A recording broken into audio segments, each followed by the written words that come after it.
Hey viewers, my very first stream. I'm hoping you come along with me on a flight from Rockford, Illinois to St. Louis this early Friday morning here in the United States. So let's do it. Our departure airport is KRFD.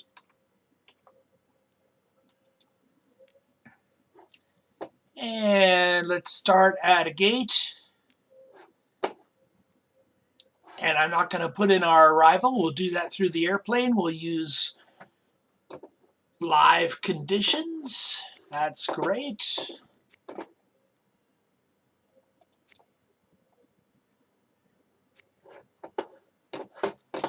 Let's fly.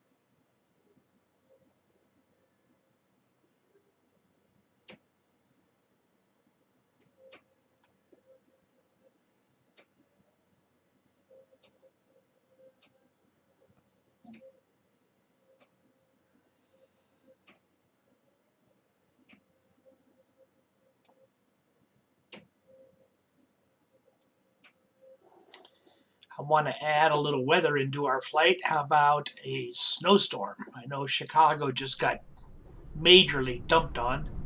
Probably, yeah. If you look at the scenery, you can still see that still got quite a bit of snow on the ground, but we'll give them some more. It's winter time in the Midwest. Let's dump on them, baby. Winter storm coming your way.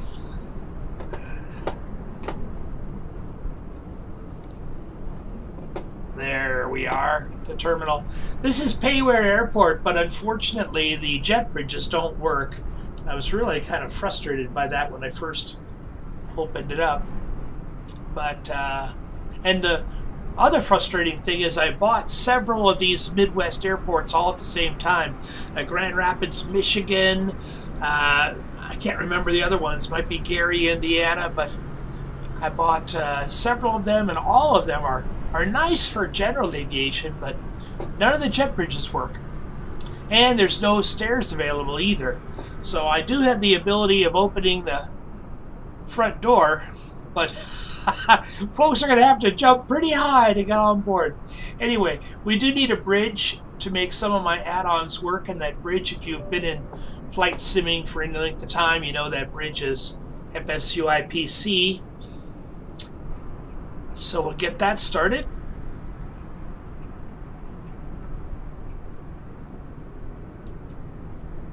The other add-ons I want to use are written by a company called FS2 Crew, and they are Pushback Express. It not only provides the pushback, but also much of the ground handling. It would handle the jet bridge if one were available. And the other program is by FS2 Crew called Flight Crew. And that Flight Crew gives me a virtual first officer to run some checklists and to work the radios.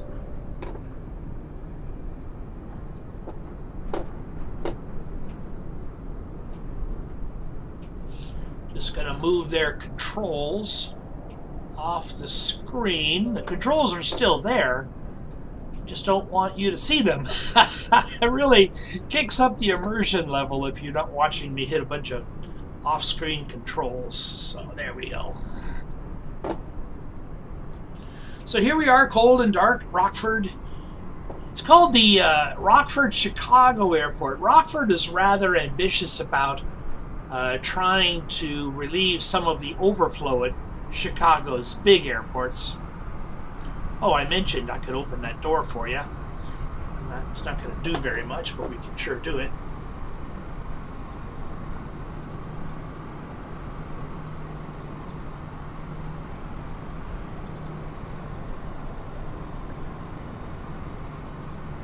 There we go. So theoretically, we do have a way into the airplane now.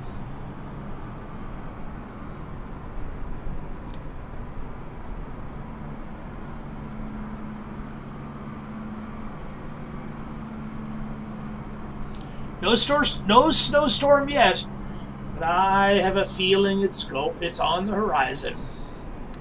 Let's get some ground power.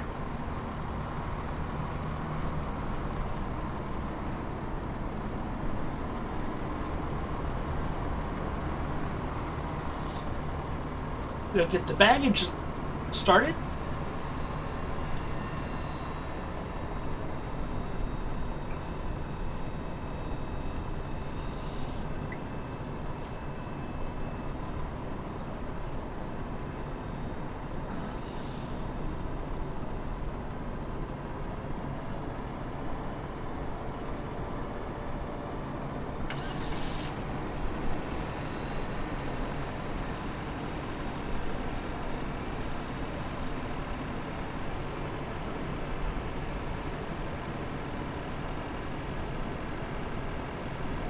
Let's hop aboard.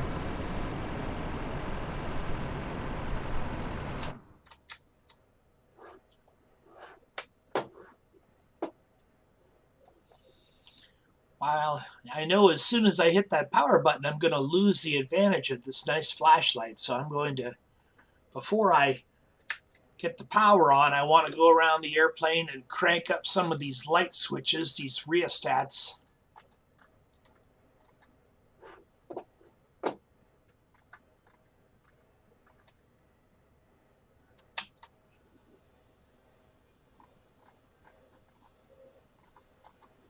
That should help us out.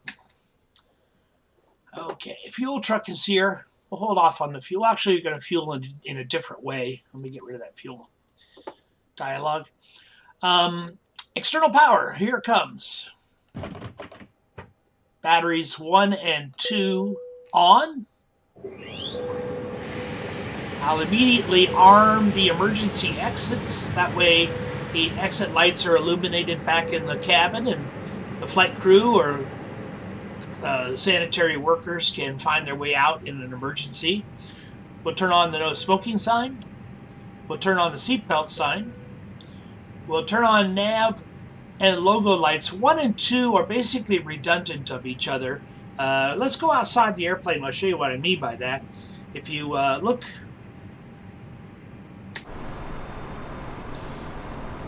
very carefully at the, let's see if we can, well, I'm going to hold that off for a different stream because I probably could do it if I thought about it a little bit, but it's, well, okay, I can do it. Let's go to the camera and go to the showcase mode, and I'm going to now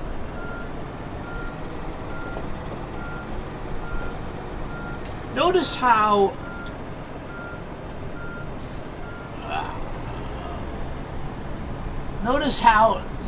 in the back of every airplane, whether it be commercial or general aviation, there's always a white light in the rear. But notice here there are 2 white lights. That's a nav 1 system and a nav 2 system. So if we were to lose a bulb on 1, you would still have the other one. And the same thing here. There's actually 2 light bulbs in there. Can you see there's 2 light bulbs? Oops. Well, you get the idea. Anyway, so wherever in the airplane there's a light bulb, there's actually 2 of them for redundancy. So let's say the first officer were doing her walk-around inspection, and she noticed that one of the light bulbs were off, or not working. We could switch over from the one system over to the other system and still be able to fly. Anyway, that's the gist of why there's that nav 1 and nav 2. So let's go back on the flight deck.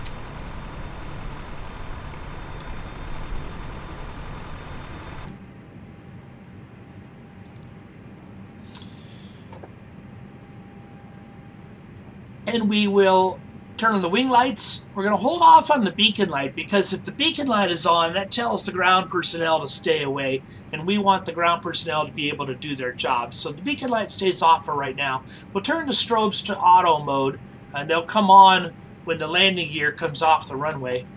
We don't want to blind anyone with the strobe lights while we're here on the ground. And we will kick up the cabin temperatures here in cold Rockford, Illinois.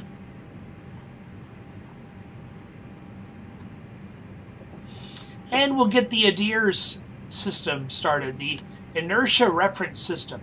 Some people are under the mistaken belief that this is GPS. This is not GPS. This system predates GPS by quite a lot. Back in the late 50s and early 60s, before there were GPS satellites, there still was an IRS, inertia reference system. Basically what this is, it's a series of spinning gyroscopes. And as the airplane moves, the gyroscopes take note of that movement, and their computer brain records it as a movement away from a common reference point. So as long as you give the airplane a common reference point, the airplane knows where it is because it knows how far it's moved away from that common reference point. Now, these gyroscopes do what's called precess over time or lose their accuracy. Do an APU fire test. We're going to start up the APU here pretty soon. And we'll also do a smoke test in the cargo area. So today, to get that inertia, that initial reference, we actually do use a GPS because the GPS is very, very accurate. But the GPS is an aid to the IRS inertia reference system that's been around for a very, very, very long time. So there are 3 of them, redundancy, and they're always checking up on each other. And with those need some time to align. And one very important rule is to not move the airplane until all those have got their alignment. I think we're okay upstairs. We're looking pretty good. So let's go down and figure out our route and figure out our weight and balance. And to do that, I'm going to use a common flight sim tool called SimBrief.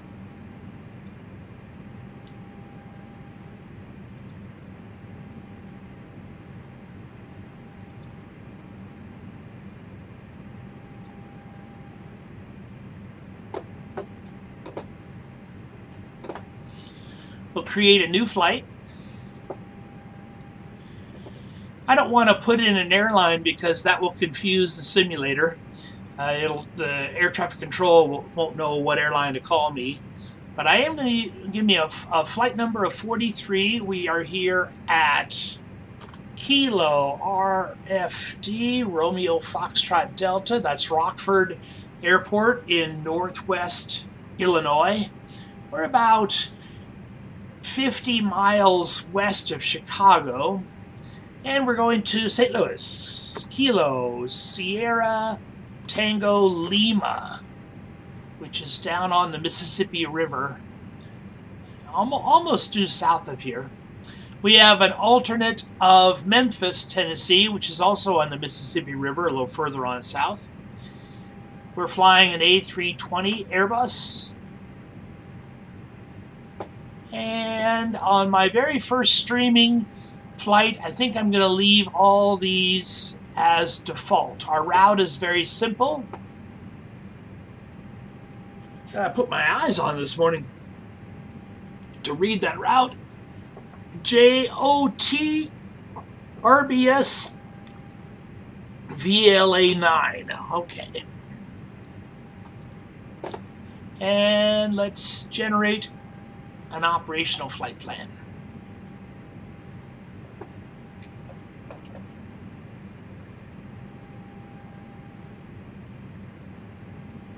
Let's look at our routing.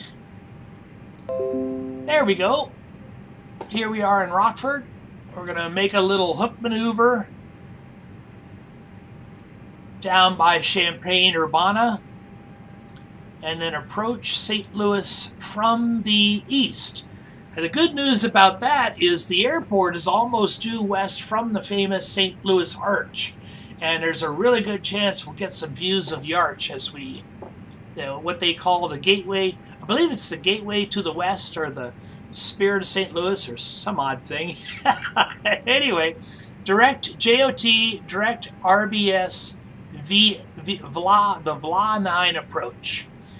Okay. Wonderful.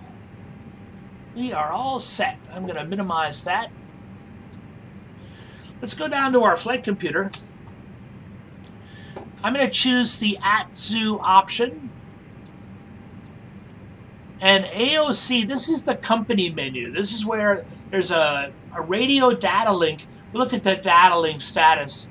We're using a VHF radio for the data link. We don't have a HF receiver installed, and we don't have a SATCOM installed. So this is the low technology data link, you might say. But we're that's our communication with the company. And we, oh, by the way, if you along with that, sure, we can talk to the company, but in an emergency, we could also talk to air traffic control. Let's say we lost our radios. We could make position reports. You know, if you're not under radar coverage, most of the United States is under radar coverage, but if you're over the ocean or if you're in Europe or Asia, you need to make a position report periodically so air traffic control knows where you are. And here's how you would do it. You could tell them what nav fix you're over, or how far you are to the next one, or had passed the previous one. You could have an emergency, mayday, pan, tell the air traffic control where you're diverting to, tell them that what altitude you're descending to. All this, of course, one pilot would be flying the airplane while the other pilot is doing this. And you could make a request. You could request direct to, request a new altitude, request a new speed. You could tell due to aircraft performance or due to weather. All that is air traffic control through the data link. But we're using the data link to talk to the company. And we want to initialize our flight. We're going to grab our data off of that operational flight plan that we just created with SimBrief. So here we go, Rockford to St. Louis. We are flight number 43. Estimated time, 51 minutes. Fuel on board is 9.5. That's way more fuel than we need. Let's go back to the company menu. We can make a weather request. Let's do KRFD, Rockford. Let's do KSTL.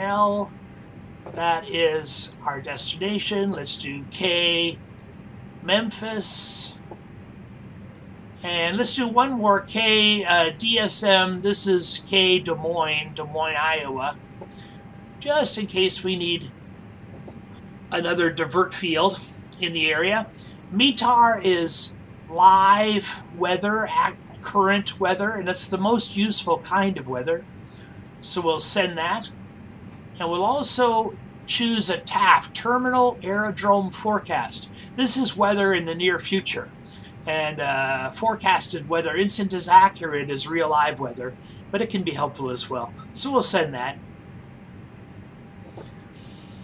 We can ask for an ATIS, Automated Terminal Information System weather. This is information of a route. It doesn't have to necessarily be weather either. It could be airspace closures. It could be runway closures.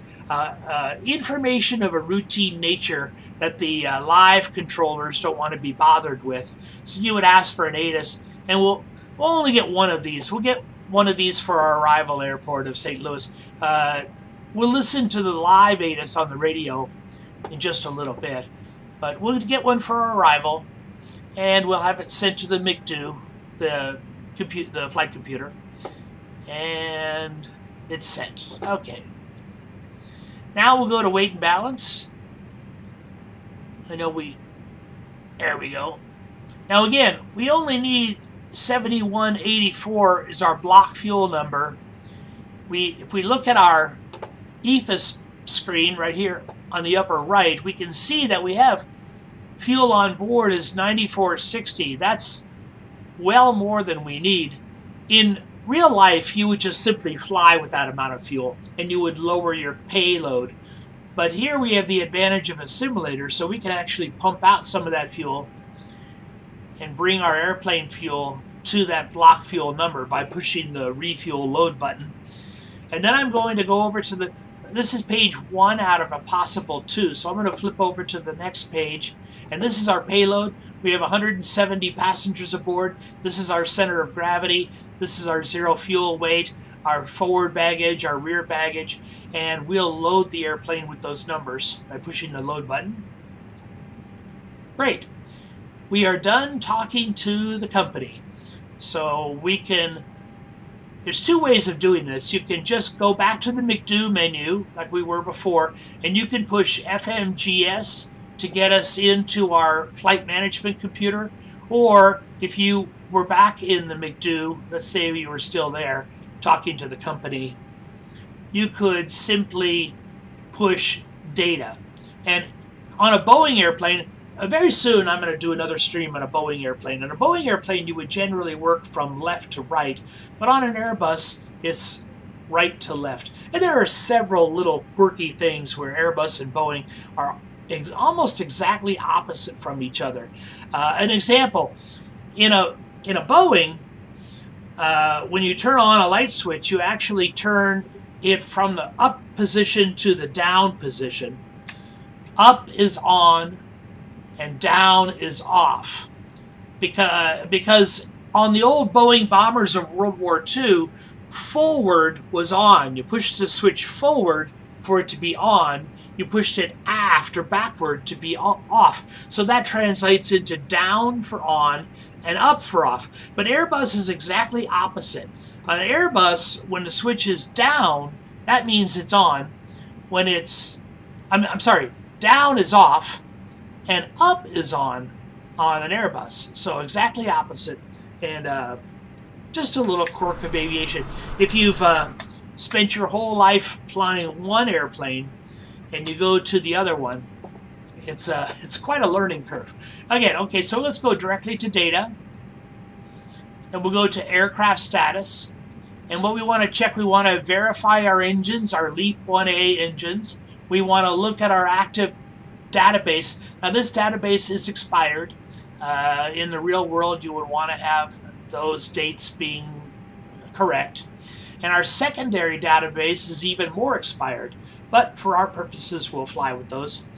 We'll do an initialization. We'll do an initialization request. There it comes from our sim brief again. Rockford to St. Louis, alternate of Memphis. Flight number is 43. This cost index is a number from 0 to 99. And the higher the number, the less efficient your airplane is. I always like to fly with a rather high cost index. It's not as efficient as saving fuel, but it gets us there a little quicker. So I'm going to choose 85. That's pretty close to 100. And let's go to the next page. This little back forth arrow tells you there's multiple pages. Or 2. Specifically, it tells you there are 2 pages. You flip-flop between 2 pages. So we'll touch the zero fuel weight button. And there's our zero fuel weight and our center of gravity. We could do some fuel planning, but we don't really have to because we already know how much fuel we have on board, 7,100 kilograms. So let's just enter that 7.1 directly. Then the computer will know exactly how much fuel we have. And it did some calculation, trip time, reserve time, alternate time, final time, minimum destination, fuel on board, and then we have extra time. So you can see we've got quite a bit of extra time that's calculated into our fuel calculation. Let's go to performance. Flap setting is going to be 2. We have fairly short runways here. So a flap setting of 2 will allow us to take off on a shorter runway. I've already, in another stream, I'll show you how we do this, but for right now, I'm just going to put in our calculated flex temp. A flex temp is the way that Airbus makes the engines not work quite as hard. And there's a couple of reasons for this. No matter what the outside temperature is, we're going to pretend the outside temperature is 56 degrees Celsius. Now that's very warm. That's a very warm temperature. And by doing that, it tricks the airplane into not working as hard. And it'll take more runway to take off, but it will preserve the engine life, and it will especially dampen the noise, help out noise abatement. So most takeoffs are done with a flex temp. So that's that calculated temperature. Another stream we'll talk about how we get that number. Transition altitude in North America is always 18,000 feet. In Europe, this can vary by country or vary by region, but in North America, always 18,000. We'll get our calculated V speeds. V2 is our takeoff committed to flight speed. Once you've reached V2, you can no longer... I'm sorry. Let's see if I get that correct. I'll have to think about that. Anyway, V2, important speed. VR, that's our rotate speed. And V1 is committed to takeoff. VR is our rotate speed, and V2, I'm going to have to think about that. You know, it's been a long time. Oh, well. So let's, we've got our routing. Again, it was a very simple routing. Rockford to JOT to RBS and then into St. Louis. So, but we need to tell air traffic control our routing. So I'm going to use a program called Pilot to ATC, and I'm going to tell ATC, we're basically going to file our flight plan here. So we're going from KRFD. Oh, we have an interruption. Let's start setting up. Okay. Our flight attendant just came aboard. We'll get things set up back in the cabin. KRFD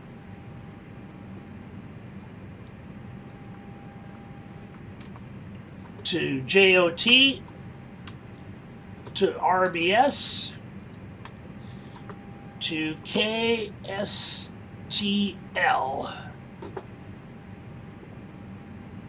and we'll import. Here's our routing, the same as we saw on our sim brief. We can connect to the simulator. Rockford Airport information, uniform 1000 Zulu. Wind 27 tree at 25. Visibility 10. Sky condition, few clouds at 700 feet, a few clouds at 4,100 feet, a few clouds at 12,700 feet. Temperature -12. Dew point 10. QNH 29.60. Visual runway 25 in use. Landing and departing runway 25. VFR aircraft say direction of flight. All aircraft read back hold short instructions. Advise controller on initial contact you have uniform.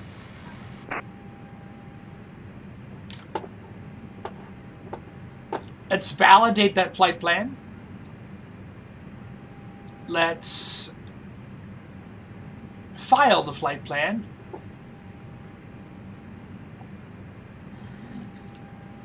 And one little change I want to make in the configuration. From a previous flight, air traffic control thinks that I am United Flight 43. And I just want to make sure that they know that we're now Allegiant.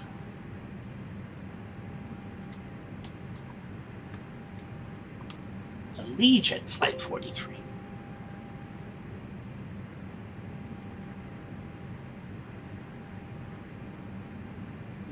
Not sure that took. Well, hopefully it did. Okay, I'm going to again move that off the screen.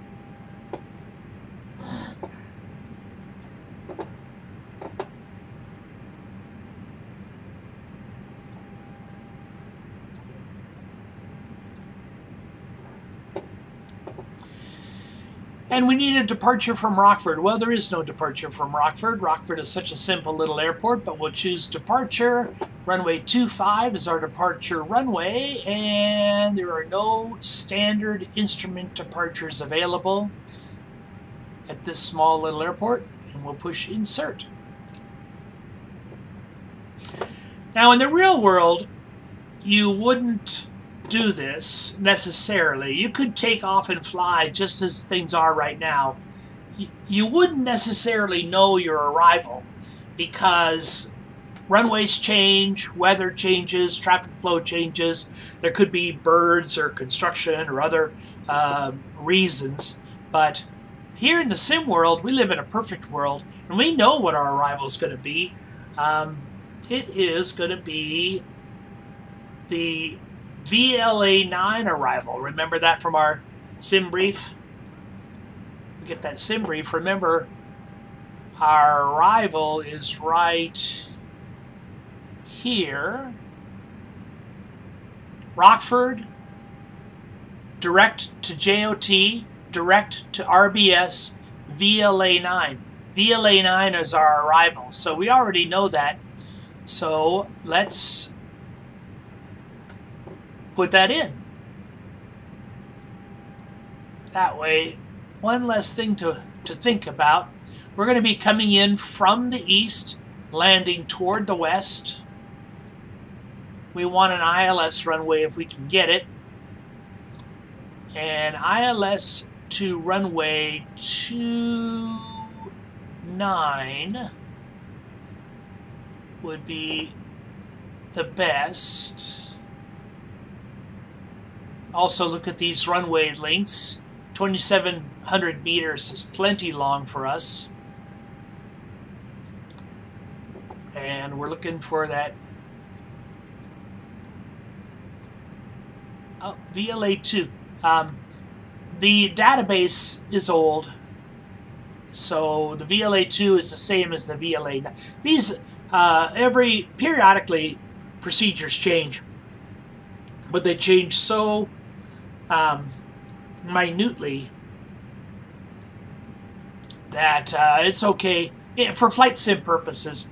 It's okay to work with a older database. Now, RBS is one of our waypoints, correct? Is that our last waypoint? I believe it is. RBS right there. So we can use RBS as a transition from our route to our approach, to our star.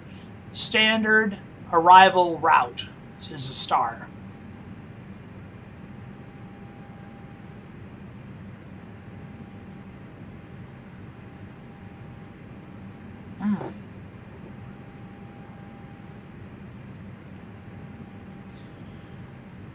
Rockford, JOT, RBS, and then Forum, Zoomla, Hugba, Jigum, Kedgeby. Those are all part of the approach to runway 29. Wonderful.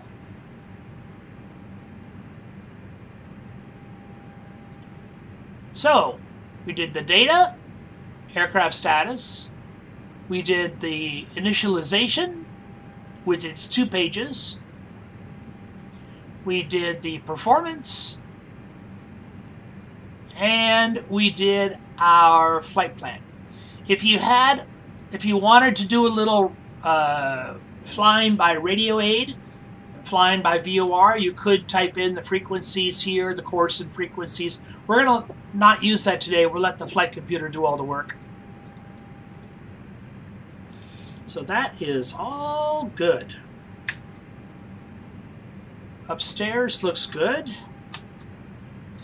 It's time to get our clearance. Clarence.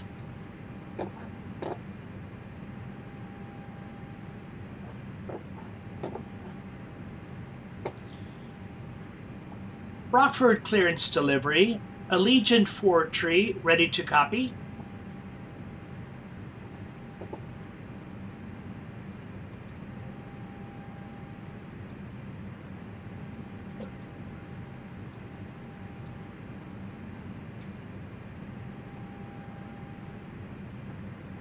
Rockford Ford Tree, Allegiant Ford Tree, ready to copy.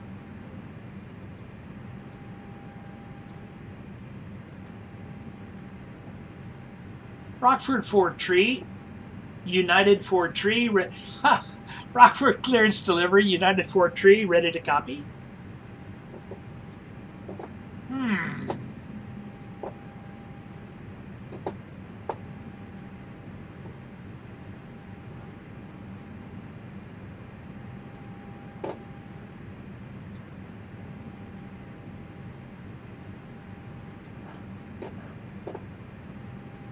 I'll get rid of that.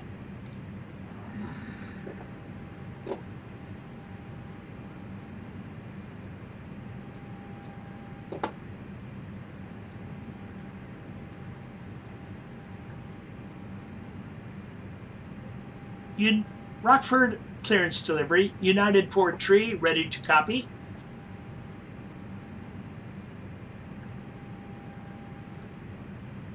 Rockford clearance delivery, United Ford Tree, ready to copy.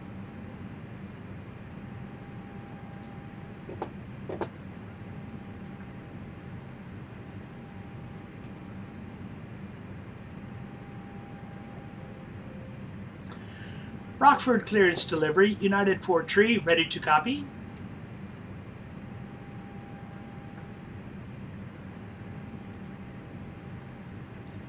Rockford clearance delivery, United Ford Tree, ready to copy.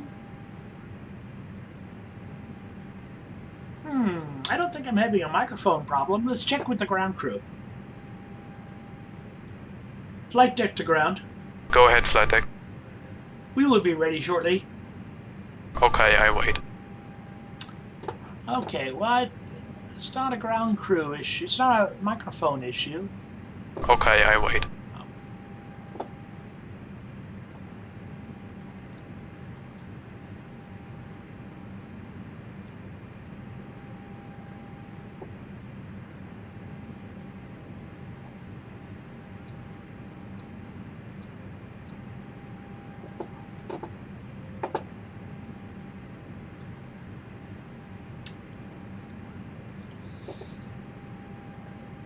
Rockford clearance delivery, Allegiant Ford Tree, ready to copy.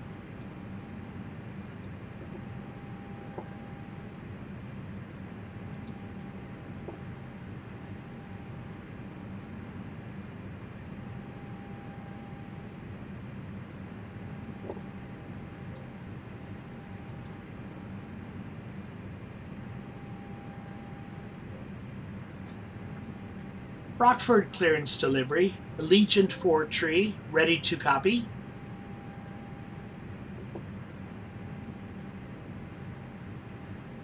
Hi, the security and safety checks are all done. Are we good to start boarding? Yes, you can start boarding. Okay. Rockford Airport information, uniform 1000 Zulu. Wind 273 at 25. Visibility 10. Sky condition, few clouds at 700 feet, a few clouds at 4,100 feet, a few clouds at 12,700 feet. Temperature, -12.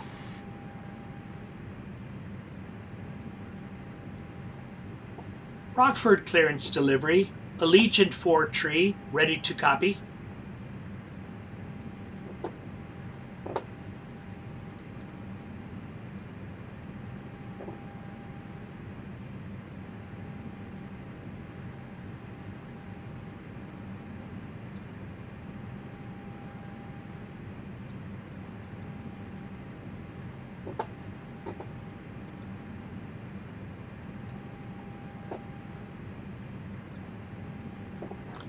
Chicago Center, Allegiant 4 tree, ready to copy.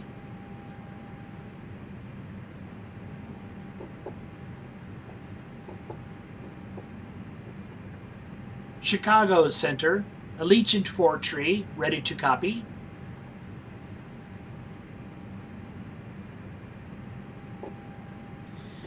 Well, folks, we're having issues with our air traffic control, but thankfully, Microsoft, in its great wisdom, has their own air traffic control system. I don't prefer it, but we can sure use it.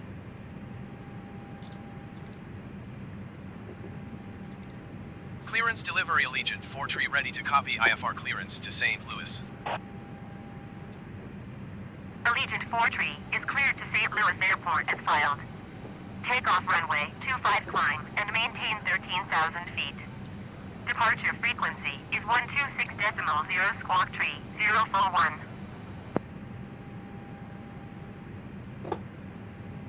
Allegiant 4 tree cleared to St. Louis Airport as filed. Takeoff runway 25 climb and maintain 13,000 feet. Departure on 126.0 squawk tree 041. Allegiant 4 tree, read back correct. Contact ground on 121.9er. We have our squawk code. This augments the radar return. The sky is painted with radar, and on primary return, we would just be a blip in the sky. But once that radar hits the skin of our airplane adds this information to that radar return. It includes our speed, our altitude, our flight number, our destination, all sorts of good things. So air traffic control has a better idea of who we are. We're in the mode is in automatic. We moved from standby to automatic, and we moved from standby to the traffic advisory mode. This will tell our airplane if there's any conflicting traffic in our area. Now, there's another mode called the TARA mode, traffic advisory and resolution action. And let's say we were on a collision course with another aircraft. TA mode would tell you where the other aircraft is. TARA mode would actually take control of your airplane and move you out of the way. But those emit radio waves that can be harmful to ground personnel. So we're not going to go into TARA mode until we're pulled away from the gate. But for right now, TA mode is good, traffic advisory mode. And that is the transponder. Part of the information we got from our clearance. I'm going to arm the spoilers, the ground spoilers. I'm going to put on max braking on our brakes. Other information we got was our initial climb altitude, and we verified our runway 25. So we want to roll the heading indicator around to 25. And that will remind us what runway we have should we forget. One thing we didn't get is a good altimeter setting. Air pressure, as we climb, the air pressure would decrease, and also on a hot day, changes air pressure. Rockford Airport information, uniform 1100 Zulu. Wind 27 tree at 25. Visibility 10. Sky condition, few clouds at 800 feet, few clouds at 4,100 feet, few clouds at 12,700 feet. Temperature -12. Dew point 10. QNH 29.60. Visual runway 25 in use. So we got a lower, 2992 is called standard pressure. It's called 72 degrees on a standard pressure day. We're colder than that. It's a low pressure day. It's usually low pressure is indicative of bad weather. So our pressure setting is 2960, quite lower than the 2992, which is standard. And then once we fly above it, transition altitude, in North America, you remember that's 18,000 feet. Then everybody goes on to what's called standard pressure, or back to 2992. That way, the pressure setting determines what altitude you're flying at, what relative altitude. So once you're above 18,000 feet, everybody is what's called flying a pressure level. Everyone is flying the same altitude based on a standard pressure of 2992. But right now, we're using the real pressure of 2960, which is a fairly low pressure setting. Okay, well, I know that was totally confusing. Okay, well, you know, pilots talk with their hands. At least I'm not waving, doing strange gyrations with my hands, as many pilots do. Okay, let's. Oh my goodness, our first officer has come in from doing his walk-around inspection. Let's run a checklist.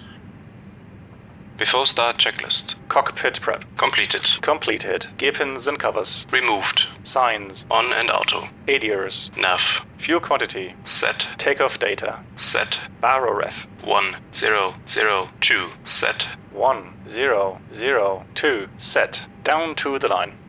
Well, they mentioned a barrel ref of 1002. That's a European standard, and we're in North America, so 2960. 1002 was the European, was his reference. Standard pressure in Europe would be 1013. So even there, you can tell it's a low pressure setting.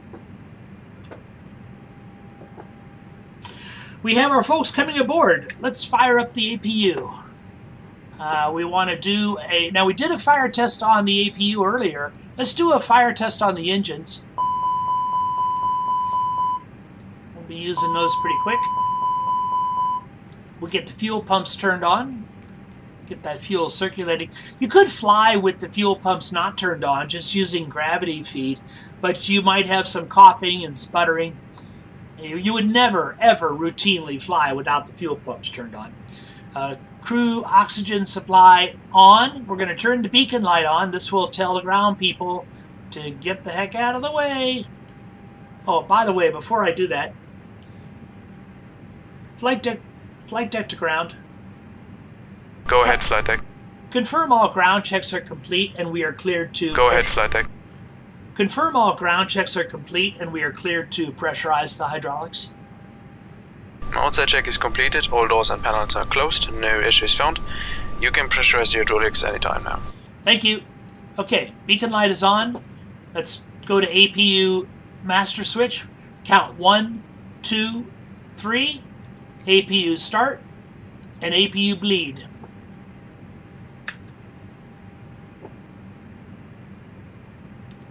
Push. This is called the EFIS panel, engine and system monitoring panel, and we can check the doors. We still have the cabin door open. Check the engines, they are shut down. There's our bleed air. Cabin pressures. Electrical system. Hydraulic system is not modeled. Fuel system. We're firing up the APU now. You can see that come to life. There's our air conditioning. We're at 24 degrees in the cockpit, forward and aft. There's our wheel temperatures and our wheel inflation. Auto brake is set to max. Flight control system. And all just toggles through them. Right now we're concerned with the APU.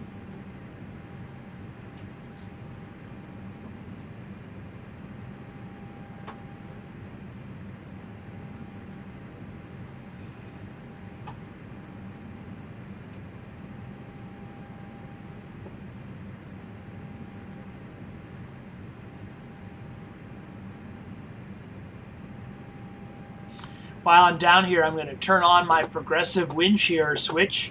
This is down here in the lower left corner. PWS progressive wind shear to automatic mode.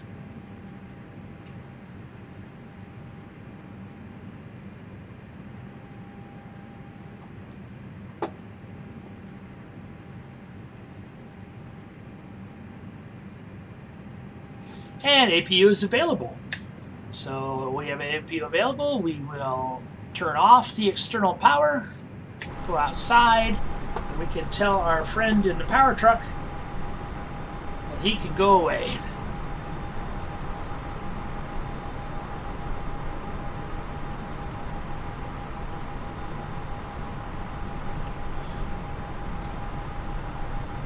Hi guys, here is the load sheet for you. Thanks. No problem. Have a safe flight. We have our load sheet. Let's lock the cabin door. Ladies and gentlemen, a very warm welcome to you all. My name is Sarah and I'm your cabin supervisor on your flight today. We would like to extend our welcome to our frequent flyers and guests from our other international partner airlines. So we can depart as soon as possible, please take your assigned seats, observe the no smoking and fasten seatbelt signs. Only light hand baggage should be placed in the lockers above you. All other items should be placed under the seat in front of you. If you are sitting by an emergency exit, all of your hand baggage needs to be securely stowed in the overhead locker and the crew will be happy to assist you. We're here to help you, so please do not hesitate to ask any of us for our assistance. Ladies and gentlemen, welcome aboard this Airbus flight. This is your captain speaking. We are just finished with our pre-flight preparation. We're going to close the door soon for an on-time departure. Please sit back, relax, enjoy the flight, and once again, welcome aboard.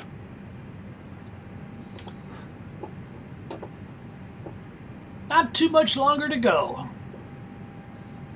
Get those last-minute stragglers. Company message. We've got a message from the company. Well, what could the company possibly want with little old us? Let's go to our McDo menu, and then to Atsu, and then to our company menu, and messages received. Oh, look at that. It's the weather that we requested. So we'll go to the ATIS. Here's our ATIS for St. Louis. There's a timestamp. Timestamp. Wind 240 at 8 knots. 10 statute miles of visibility. Broken clouds at 6,000. Temperature -4. Dew point -9. The closer these numbers are together, the more indicative it is of fog and low visibility. Altimeter setting 2986. Visibility approach runway 30 right, 30 left in use. Okay, well we put in our runway 29. Now we can always change that as we get closer, and we'll see if that holds true for our runway usage. But we'll be prepared to switch over to a different runway. Departing runway 30 left.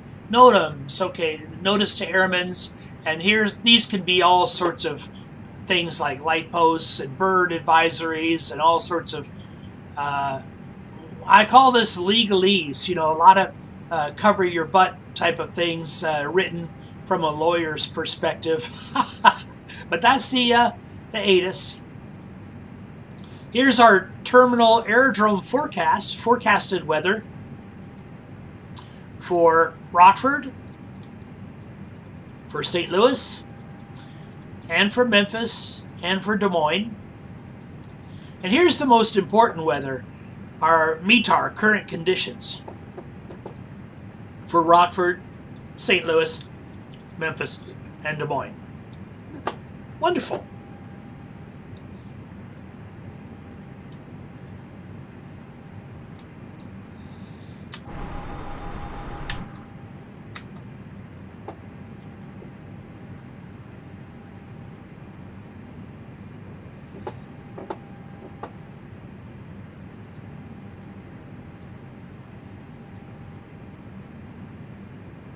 Hey guys, so all parks are on board. Are we clear to close? Yes. Thanks. Let me know if you need anything.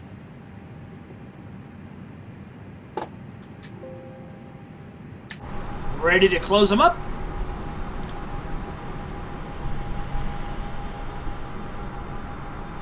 Let's make sure we get that entry door closed.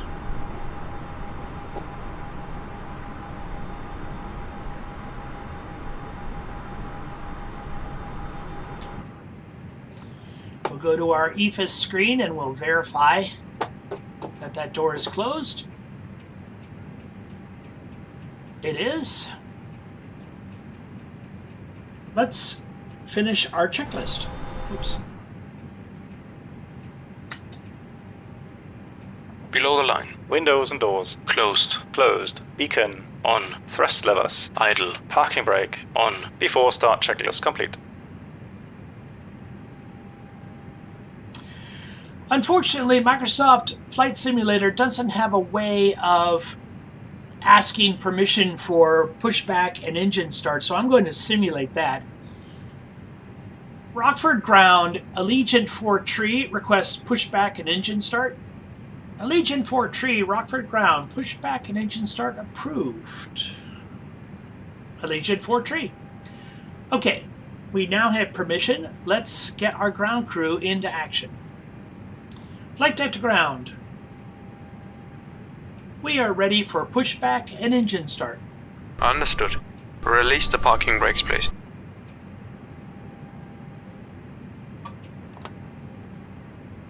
Parking brake released. Pushing back. Starting engine 2. Starting engine 1. Ladies and gentlemen, we will now commence the safety demonstration. Each aircraft may be different, so we'd appreciate your attention to the TV monitor closest to you.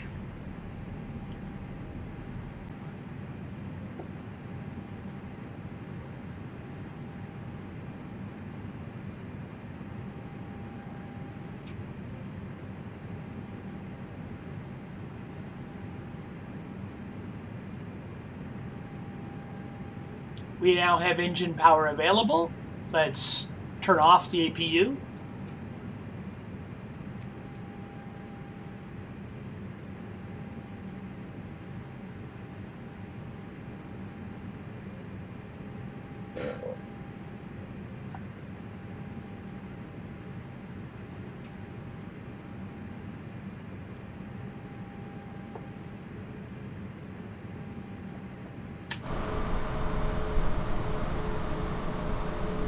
The push is complete. Please set the brakes.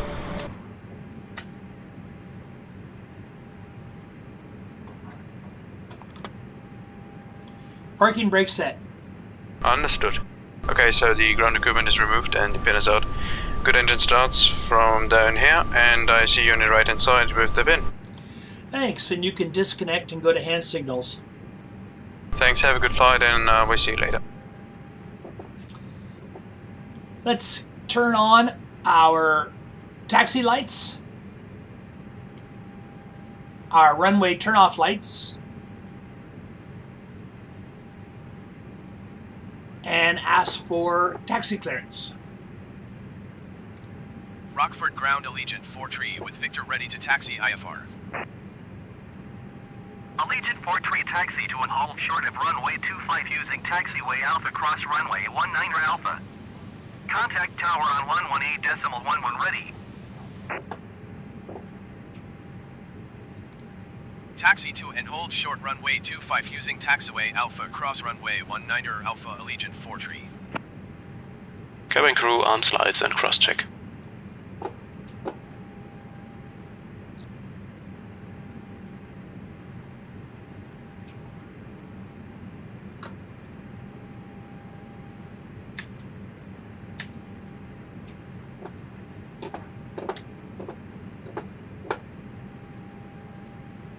After start checklist.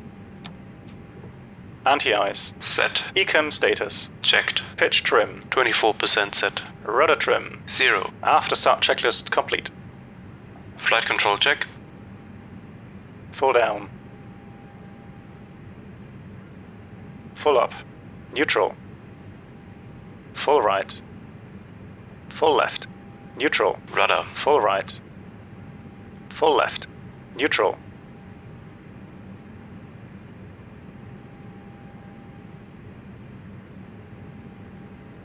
First officer's doing her checks, his checks. Sorry, didn't mean to call you a girl. Many times I do fly with a female first officer, so it's a little strange to get used to a male first officer. Anyway.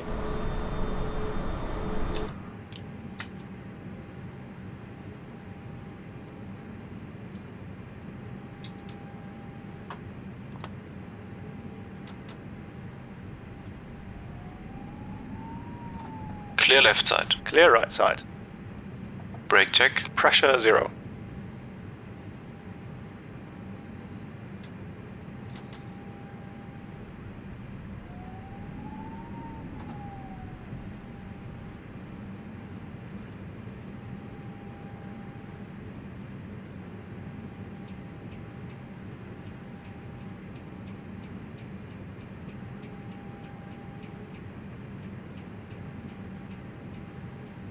Full takeoff checklist. Flight controls. Checked. Checked. Flight instruments. Checked. Checked. Briefing. Confirmed. Flap setting. Config 1 plus F. Config 1 plus F. V1, VR, V2, flex temp. V1, 1, 2, 4. VR, 1, 2, 5. V2, 1, 2, 9. V1, 1, 2, 4. VR, 1, 2, 5. V2, 1, 2, 9. ATC. Set. Ecam memo. Takeoff no blue. Down to the line.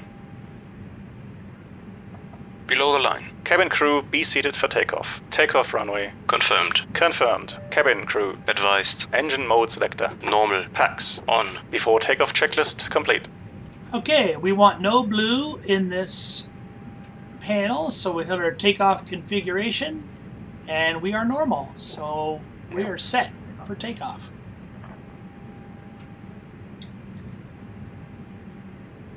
Oh. Gotta get our bearings. We're supposed to be at runway 25, and this is runway 19 and runway 1. Let's look out. Let's look outside. Something you could never do in the real world, of course.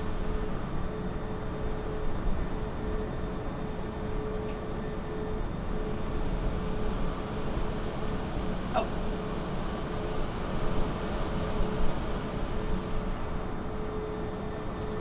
Yeah, still a little disoriented. Let's bring up our map here. So runway 25 would be this one right here, and we are,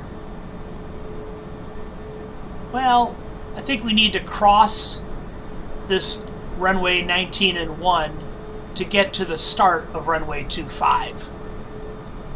So I wasn't told anything about needing permission to cross a runway, so I'm going to assume that that's okay. Of course, in real life you would always assume for the worst case, but here we're going to assume for the best case.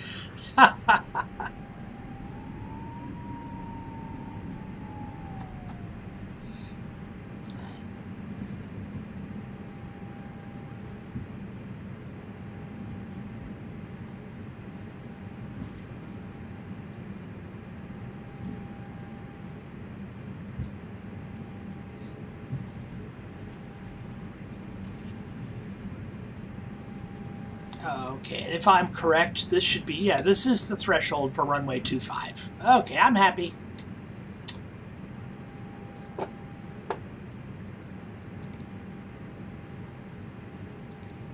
Rockford Tower Allegiant 4-tree ready to go runway 25 IFR to St. Louis. Allegiant 4-tree cleared for takeoff runway 25. Cleared for takeoff runway 25 Allegiant 4-tree. Landing lights on. Takeoff light on.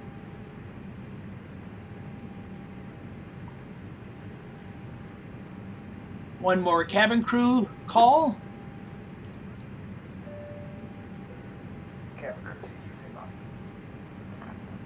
Ready? Ready. Takeoff.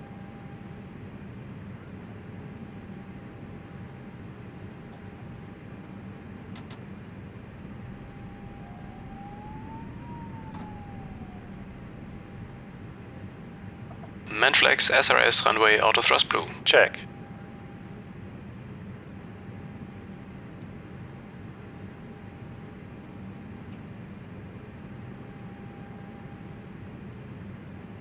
Boy, I really can't see much out there.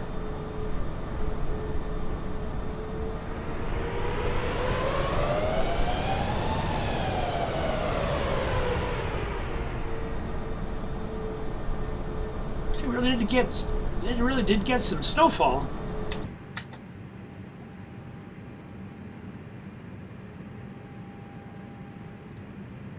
So I want to move the throttles not all the way forward. That would be the toga setting takeoff go around, but I want to move them on the Thrust set.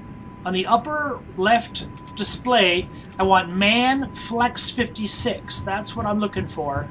That lower thrust setting for noise abatement. 100 knots. Check. And engine life. V1, rotate. 5-degree pitch.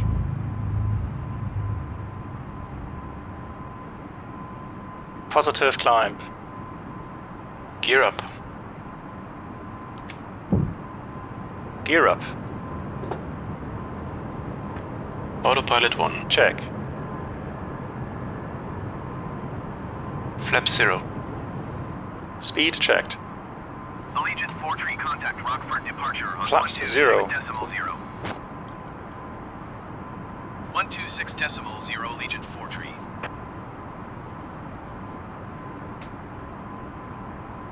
Rockford departure Allegiant 4-3 is at 2,500 feet, climbing 13,000 feet. Allegiant 4-3 Rockford departure continue to Juliet Oscar Tango as planned. QNH 29.60.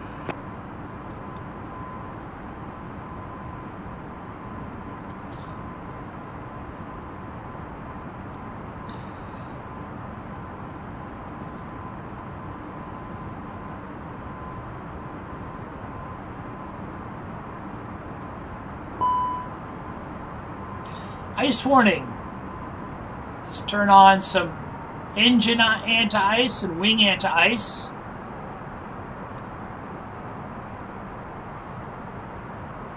Boy, that didn't take long. Got into icing conditions real fast. I see a sunrise on the horizon. This stream is done in live time here in the central United States. I live in the state of Minnesota, so I'm in the same time zone as Rockford.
Chicago Center Allegiant 4-3 is at 6,900 feet, climbing 13,000 feet.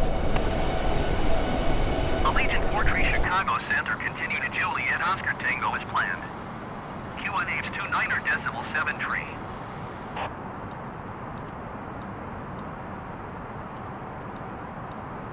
Pressure has gone up. That's good.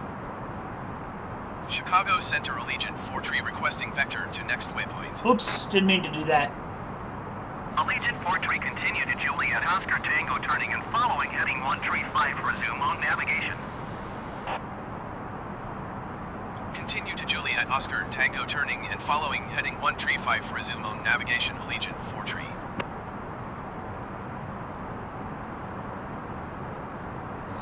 Ice not detected. We can go off of our engine icing.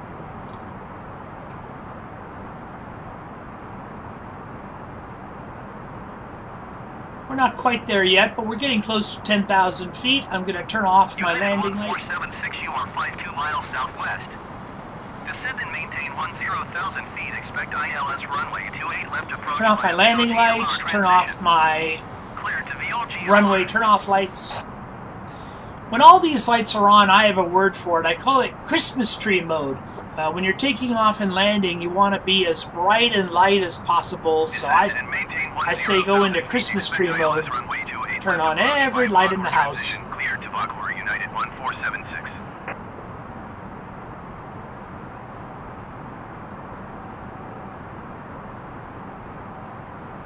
Kind of a shame that other air traffic control program didn't work out. You get to hear some interesting radio chatter in the background.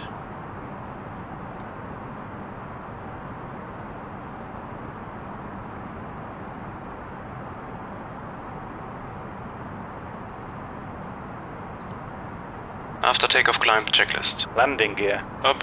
Flaps. Retracted. Packs. On. Down to the line.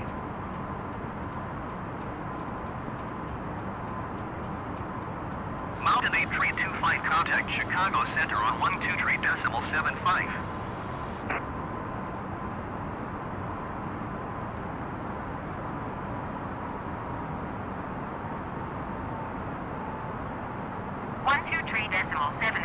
for Mountain 8325.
Allegiant 4-tree climb and maintain 17,000 feet. United 1476 traffic is 9 o'clock, 4 miles at 12,800 feet, Airbus A20N. Report them in sight. United 1476 contact Chicago Center on 127.6. Climb and maintain 17,000 feet, Allegiant 4-tree. Allegiant 4-tree traffic is 9 o'clock, 2 miles at 10,400 feet, generic. Report them in Yep, sight. there he is. See the traffic? The green and red light? Allegiant 4-tree Right there. contact Chicago Center on 127.6. There's the traffic. 127.6 Allegiant 4-tree. Not really in conflict. We're working with live traffic. Rockford Airport information, Victor 1100 Zulu. Wind 253 at 30. Visibility 10. Sky condition few clouds at 800 feet, few clouds at 4,100 feet, a few clouds at 12,700 feet. Temperature, -12. Dew point, 10. QNH 29.62. Chicago Center, United 1476 is at 10,003. Chicago Center, United. Chicago Center Allegiant 4-tree is climbing through 16,300 feet for 17,000 feet. Chicago Center Allegiant 4-tree is at 16,400 feet, climbing 17,000 feet. Rockford Airport information. Chicago Center Allegiant 4-tree is climbing through 16,500 feet for 17,000 feet. United Chicago Center 1476 Allegiant Chicago 4-tree Center is climbing continues through to BOD 16,500 feet for 17,000 feet. United Chicago 1476 Center Chicago Allegiant Center 4-tree is continues to at BOD 16,500 feet, climbing 17,000 feet. 2.9.66. Allegiant 4-tree Chicago Center continue to Romeo Bravo Sierra as planned. QNH 29.66. Allegiant 4-tree Chicago Center continue to Romeo Bravo Sierra as planned. QNH 29.66.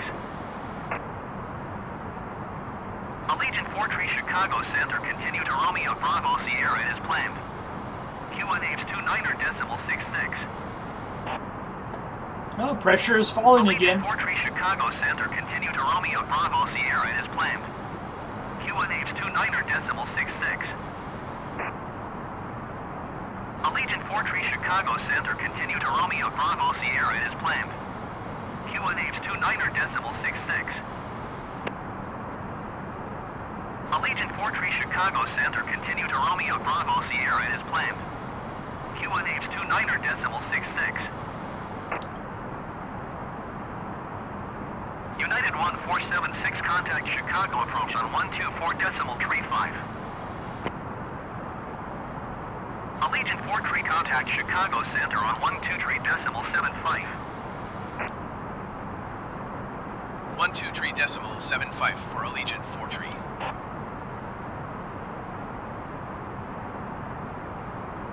Chicago Center Allegiant 4-tree 17,000 feet. Allegiant 4-tree Chicago Center continue to Romeo Bravo Sierra as planned. QNH 29.66. There's Rockford. There's Chicago. There's Des Moines.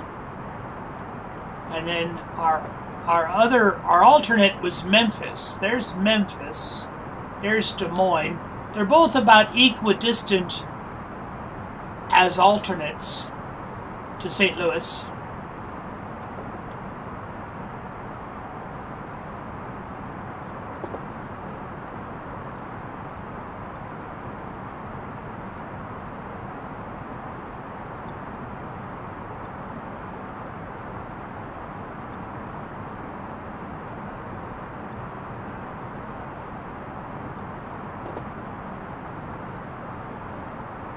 I mentioned this is my very first stream. I know that some people chat during the stream. I'm not really sure how to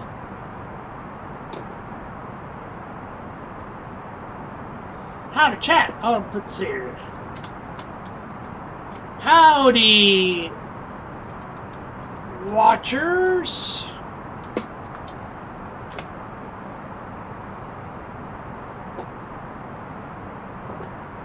Is there a way to... I guess what people do is they put this off to the side, just like everything else. Boy, I tell you, if you didn't have a couple of monitors, this would be kind of tricky.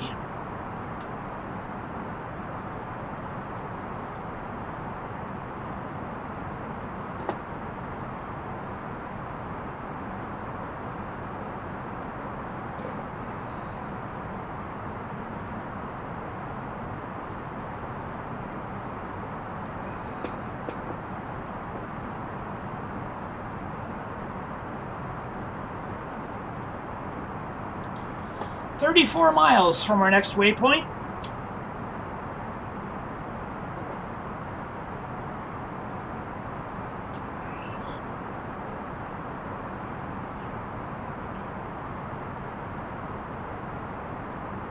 Chicago Center, Allegiant 4-Tree. Request flight level 210.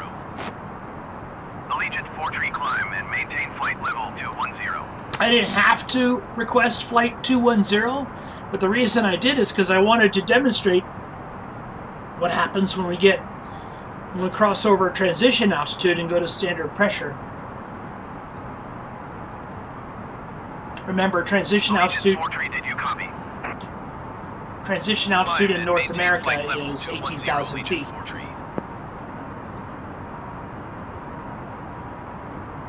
So here we come.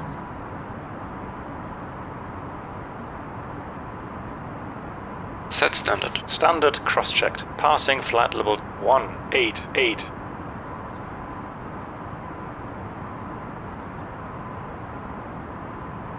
Now, Check. Below the line. Barrow ref. Standard set. Standard set. After takeoff checklist complete. Okay.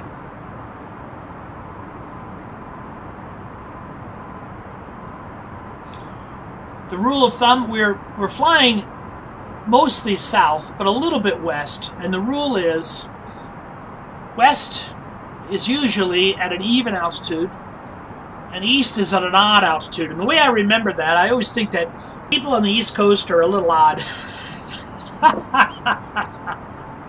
So east is odd and west is even. But when you're going north and south, it could be either one. And of course, it all can change based on air traffic control.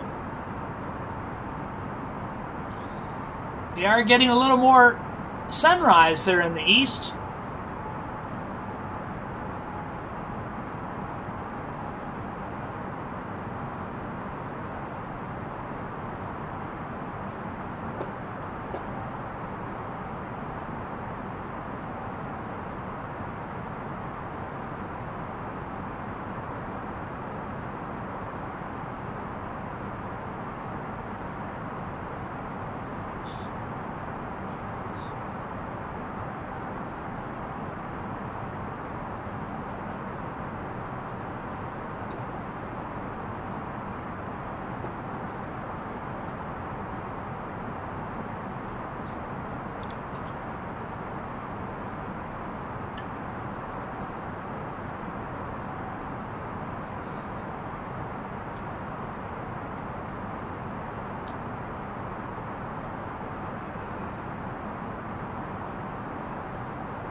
Airspeed 384, ground speed 372.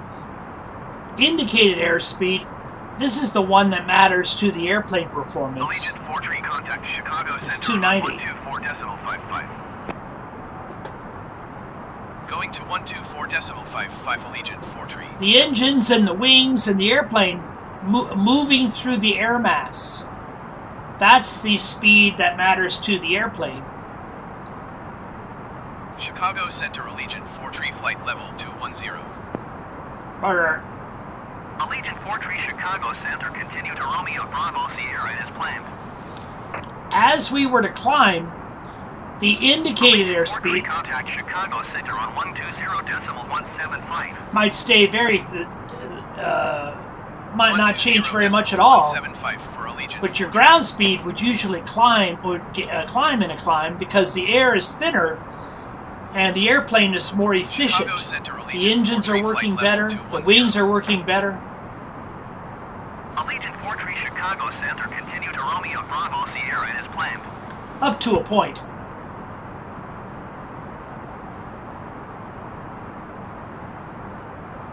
Six miles to RBS.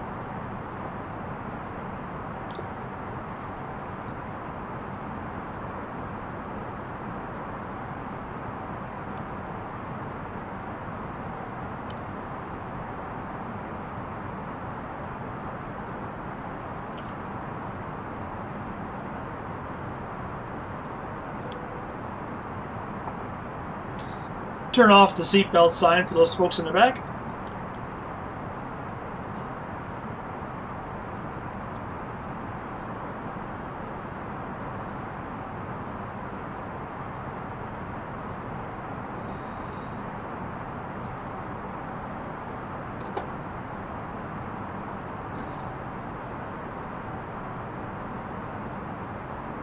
Hi, it's Andy at L1. How can I help you? Hi, could you bring us a couple of crew meals, please? Okay, I'll bring them up in a minute.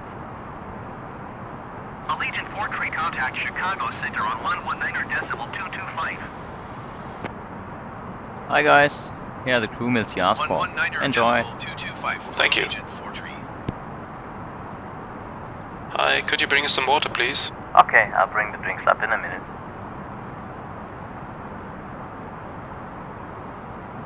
Chicago Center Allegiant 4-3 flight level 210. Hi guys, here are the drinks. Thank you. Allegiant 4-3 Hi, Chicago just to let you Center know, is we're going to be arriving a bit early. Thanks for letting me know.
So right now we're set up for runway 29.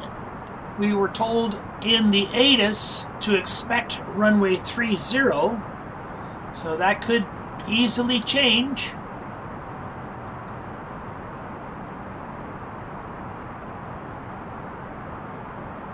And we'll be ready for that.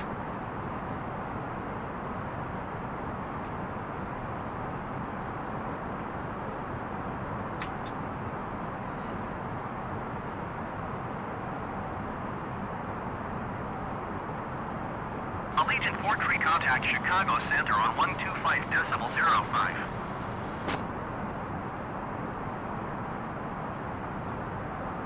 125.05 Allegiant 4-3.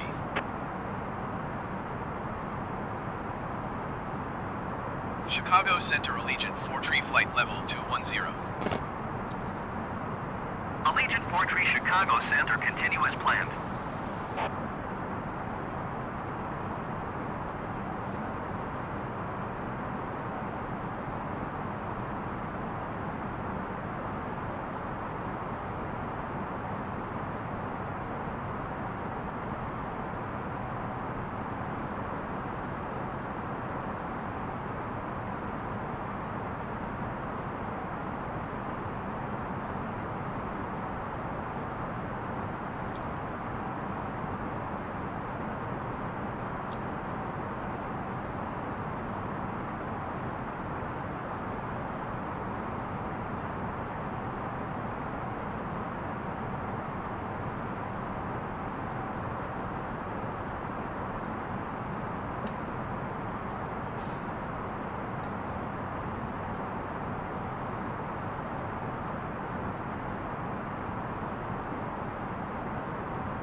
So our engines are working at 67%. We are at 290 indicated airspeed. We could actually go much faster. The speed limit below 10,000 feet is 250 knots, but above 10,000 feet, basically there are no speed limits. Remember, we kicked up our cost index to 85, which makes our plane less efficient. Had we left it at a lower setting, we would probably be cruising down here in the 270 area, but we're up at 290, so we're a little faster. Ground speed 336, 119 miles until our next waypoint of Forum.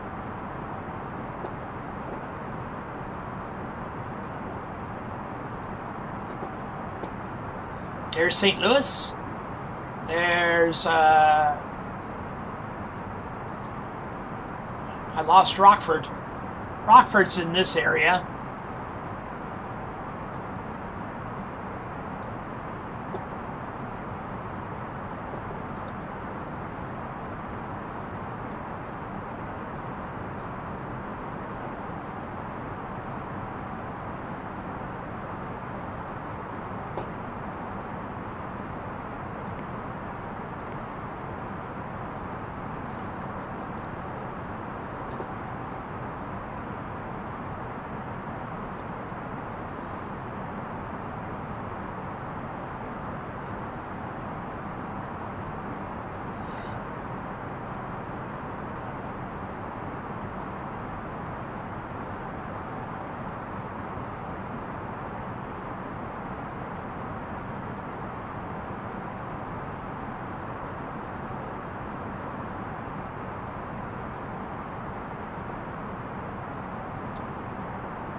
Peaceful morning.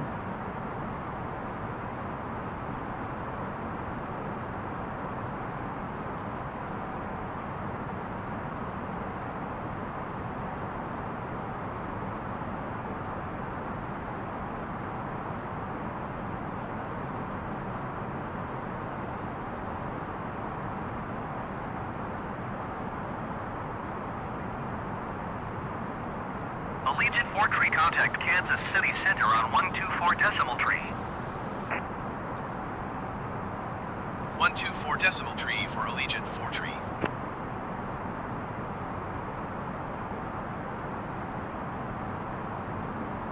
Kansas City Center, Allegiant 4 tree, flight level 210. Allegiant 4 tree, Kansas City Center, continue as planned.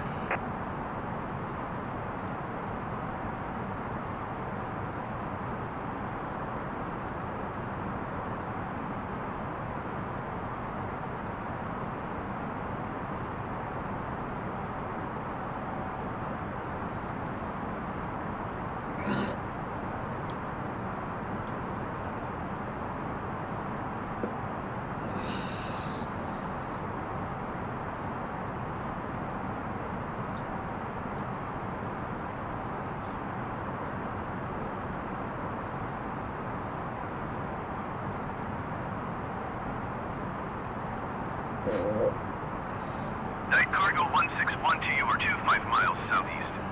Descend and maintain 4,500 feet. Expect vectors, visual runway 30 approach.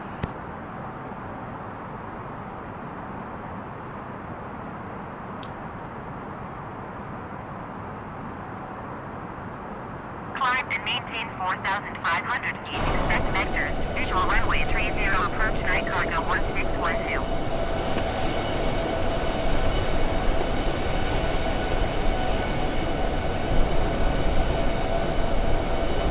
That is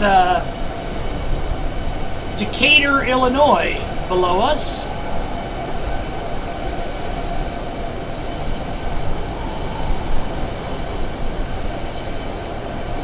What I like to do is look down and try to find a, what you're looking for is a flashing, there's an airport right below us. I'm not sure if we're going to be able to see it, but when you're flying over the countryside, especially at night, look for a green flash followed by a white flash. If you look on the horizon and you see a flash of green light followed by a flash of white light, that is a civilian airport. If you see a green light and then a white light and then two white strobes, strobe, that's a military airport. Those lights should always be on during darkness and during inclement weather.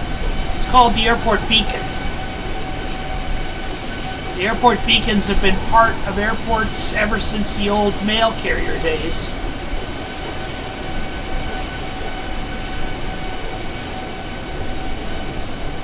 Alternating green and white for civilian. Alternating, there's another airport there ahead of us. Who might that be? Could that be Bloomington Normal? That's Decatur we just passed. Let's see. No, that's Taylorville. That's Taylorville. And then off to our right, if we're able to see it, would be Springfield, Illinois. Not sure if we're going to be able to see Springfield. Yeah, Springfield would be that blob over there. Decatur, Springfield, and Taylorville.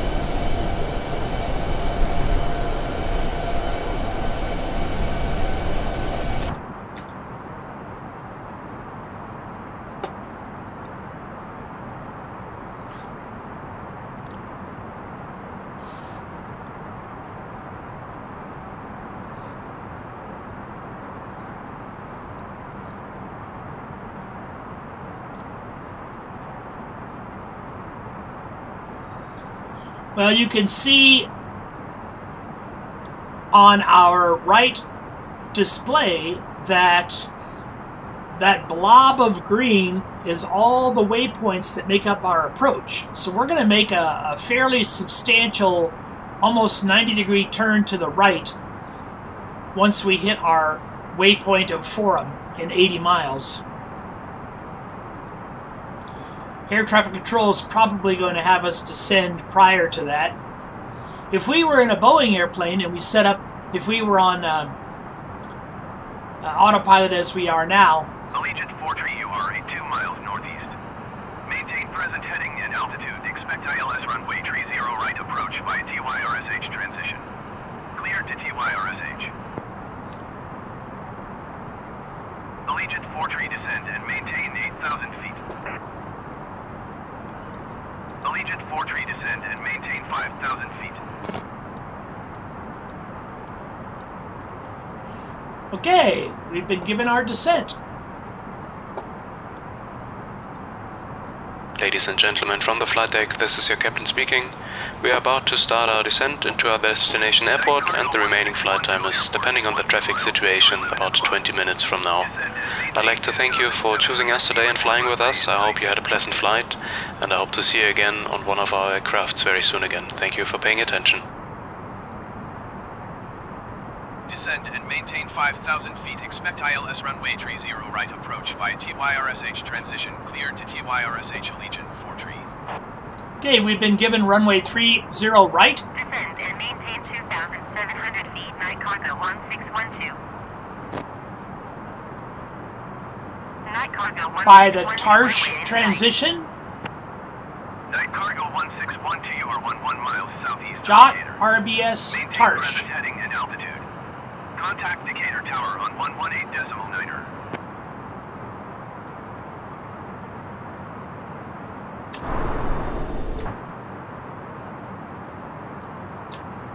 Maintain present heading and altitude. Tower on 118.9er. Night cargo 1612.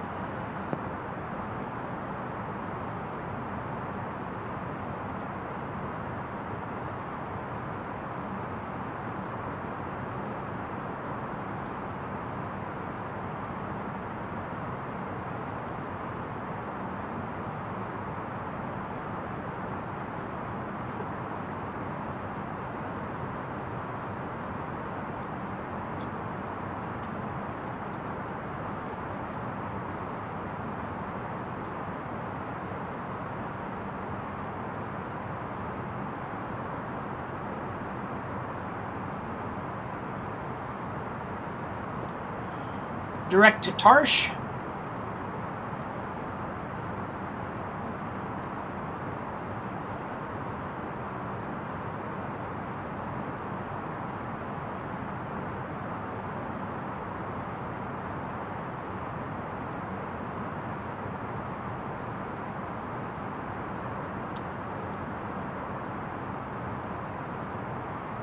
And I'm going to, well, it's a little early. I was going to say I'm going to go to performance and then activate approach phase. But once we activate the approach phase, we're really going to be in into our very well along into our approach procedures, approach fixes. So I'm going to hold off on that. You have control. I have control. I have control. You have control. Approach checklist. Briefing. Confirmed. Ecam status. Checked. Baro ref. 1013 set. 1013 set. Minimum. Set. Set. Engine mode selector. Normal. Approach checklist complete.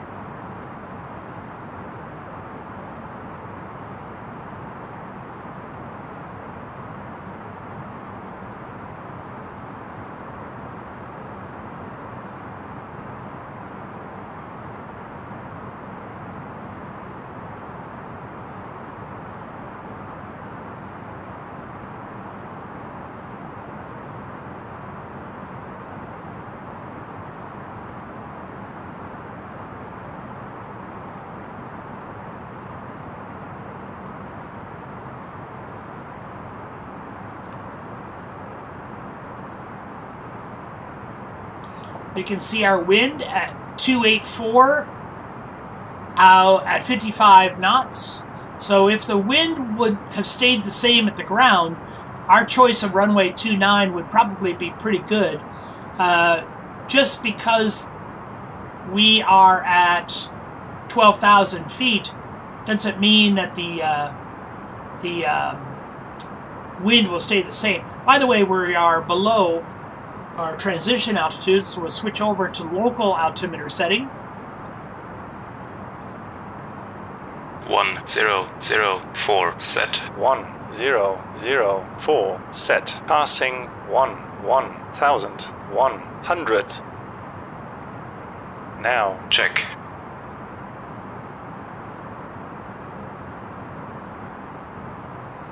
And at 10,000 feet, we'll go into Christmas tree mode.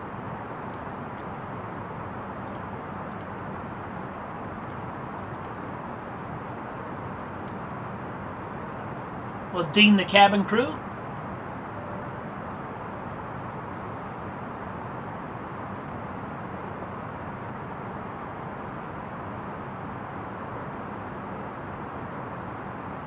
Ladies and gentlemen, we will be arriving at our destination shortly.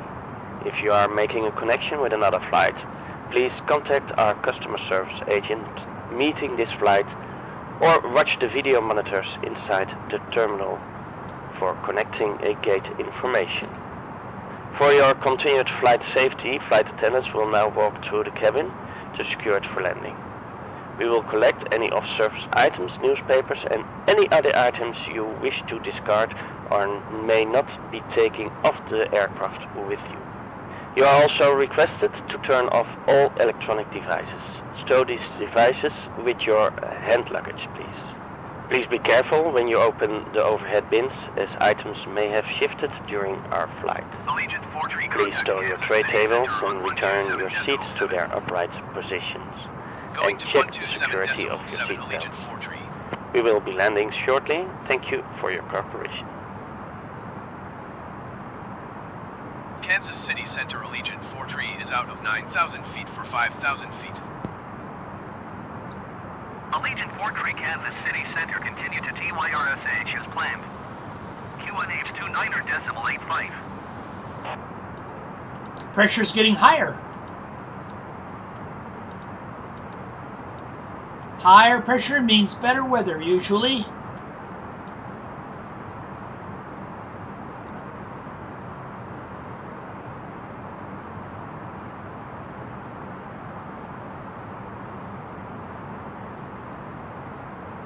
Higher pressure doesn't necessarily mean higher temperature.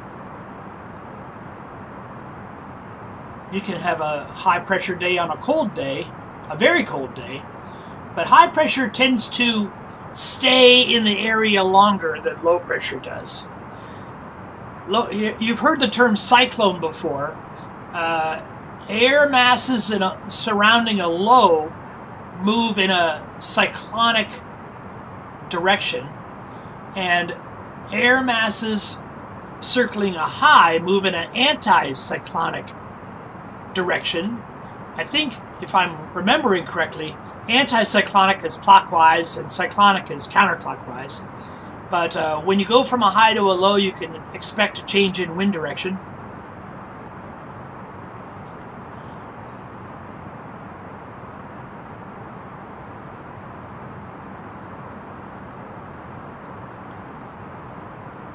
I think I remember in flight training, I kind of caught the evaluator off guard a little bit because I mentioned if you suddenly got a strong wind on your left side, that was an indication of the pressure changing to a lower pressure, and you could expect bad weather or worsening weather. And that's correct, but it was an observation that he apparently wasn't used to hearing. So I think I impressed him a little bit there. I didn't really think it would be something that was new to him, but he was pleasantly surprised by that.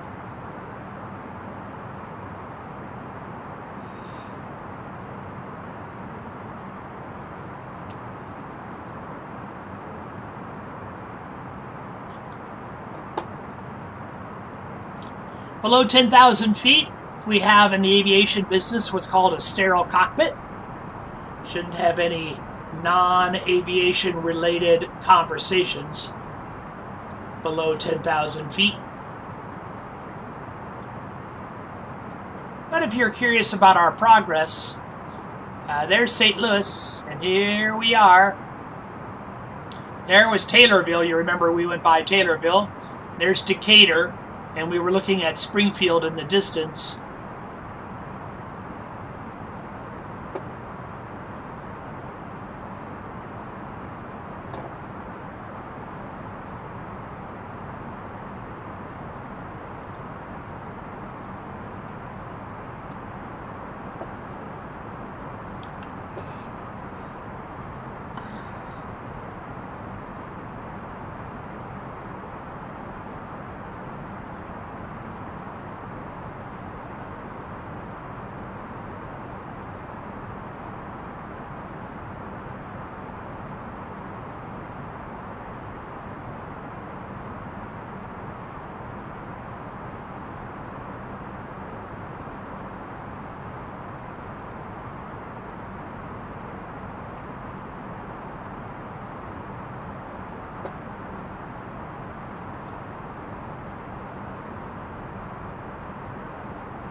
I'm going to, one mistake I made this morning, I never turned on the flight director, and I never turned on the constraints.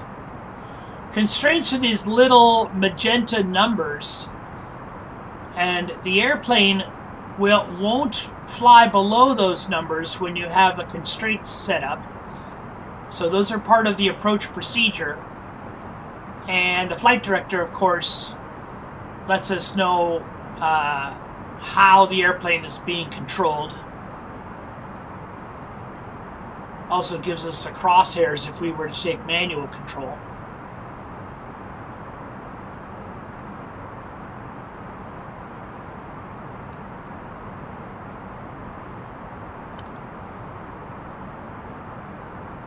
Allegiant 4 tree contact approach on 123.7. 123.7 Allegiant 4 tree. Approach Allegiant 4 tree 5,000 feet. Allegiant 4 tree approach continue to TYRSH as planned. QNH 29.87.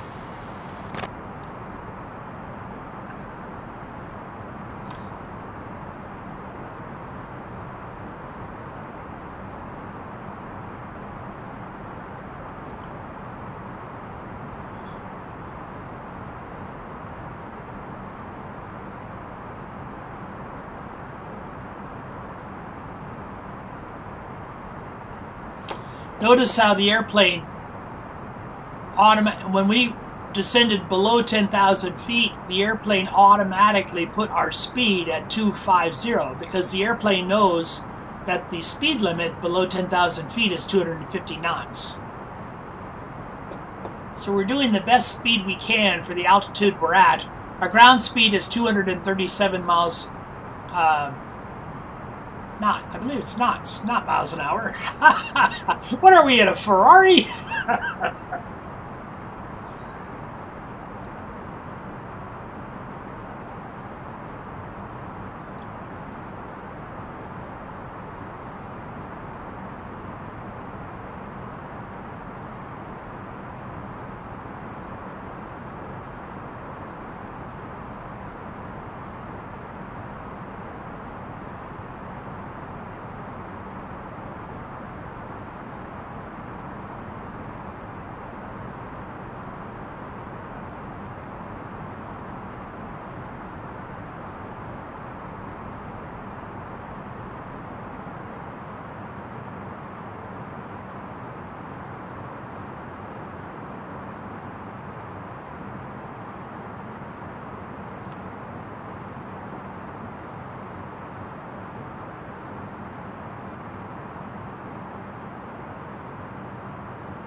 You can see us slowing down, uncommanded.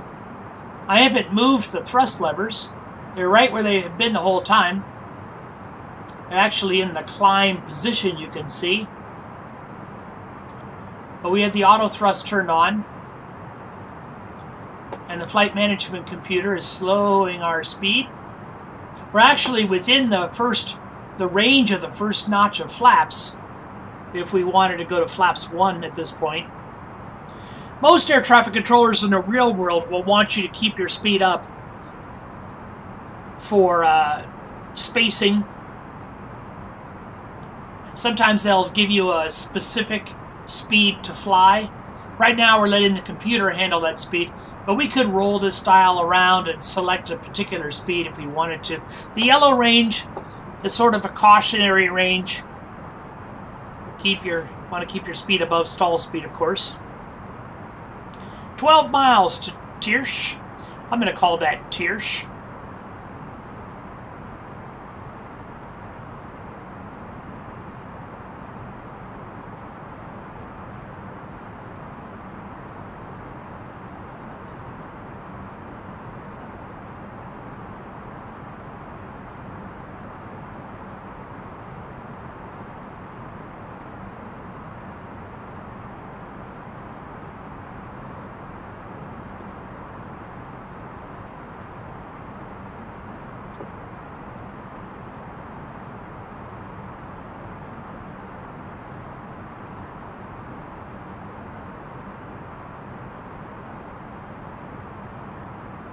I'm going to turn on the landing system.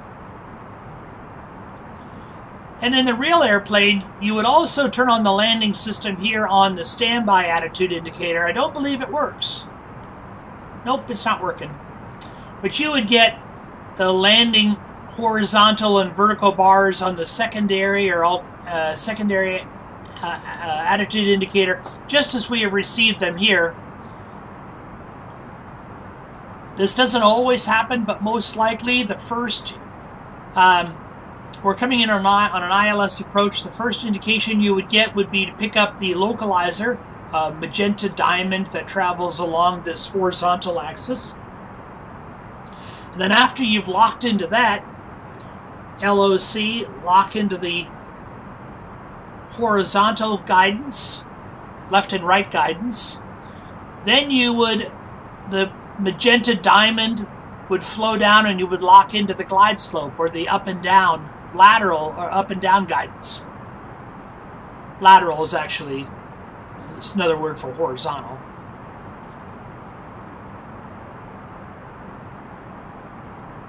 But look at those beautiful clouds. Wow. Microsoft has done such a good job with those clouds. Or Asobo, you might say, the French company that Microsoft contracts through.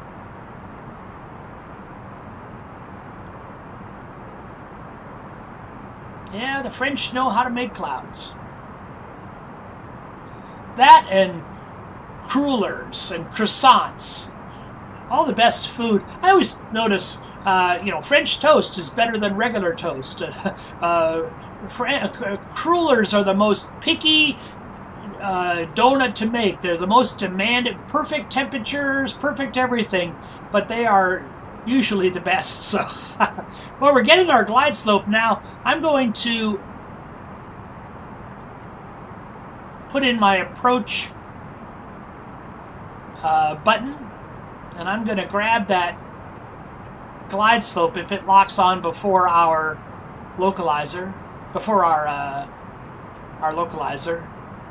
You can see glide slope and localizer are blue. Oh, we just captured localizer, and we're going to be capturing glide slope here in just a little bit.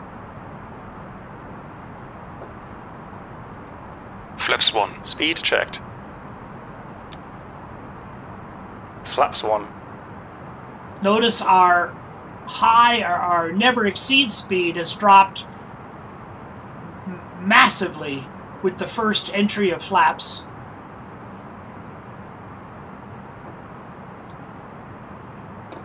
We're dropping down pretty fast.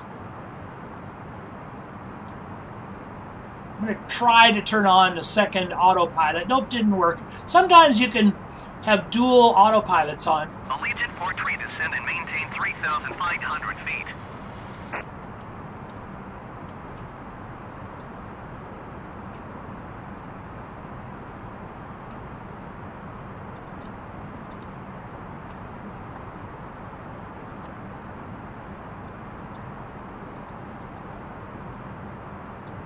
Allegiant 43, acknowledge last transmission. Descend and maintain 3,500 feet, Allegiant 43.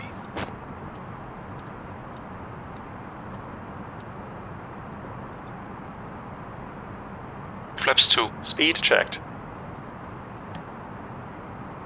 Flaps 2.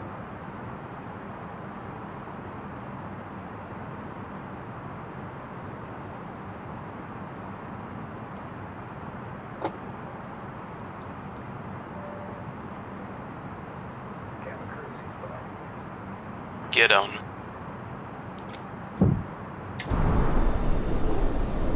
Gear down.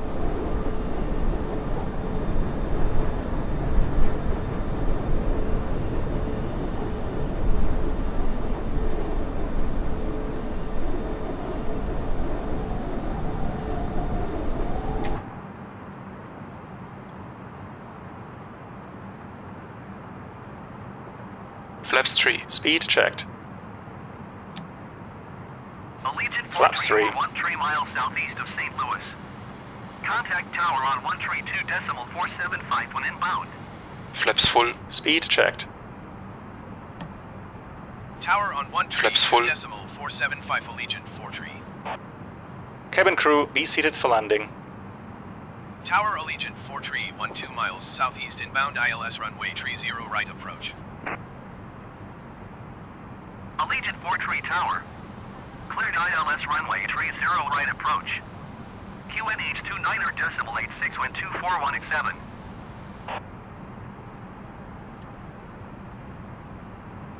Cleared ILS runway 30 right approach, Allegiant 43.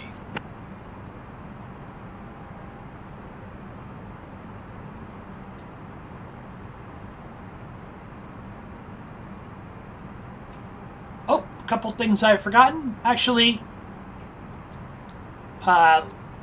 auto brake on, arm the speed brakes, which they are armed. So we are set. Landing checklist. Cabin crew. Advised. Auto thrust. Speed. Auto brake. Low. Ecam memo. Landing no blue. Landing checklist complete.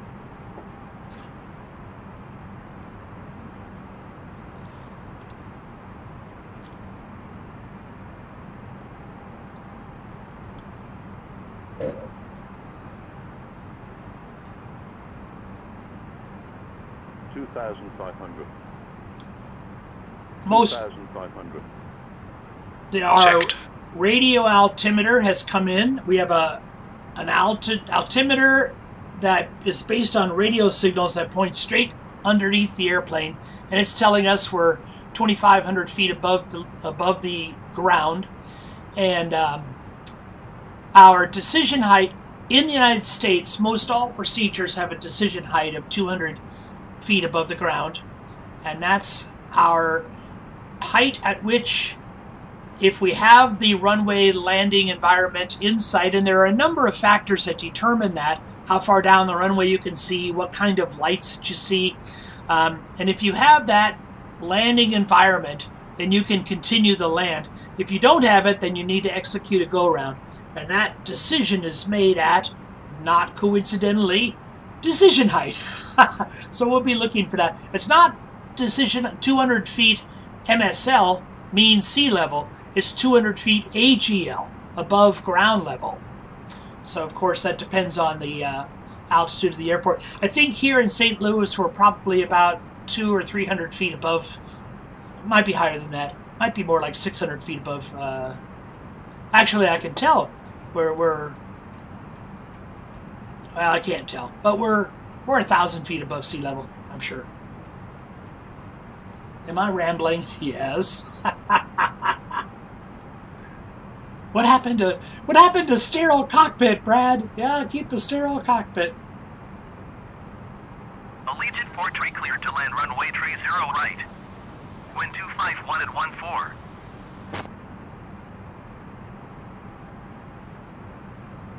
Cleared to land runway 30 right, Allegiant 43.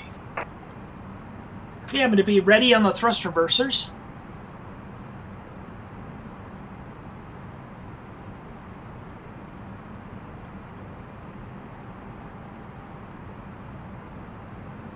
Two white and two red on the PAPI. Checked. 1,000 feet above ground level. Altimeter says 1,500 feet, so it's actually about 500 feet above sea level. Is the St. Louis airport.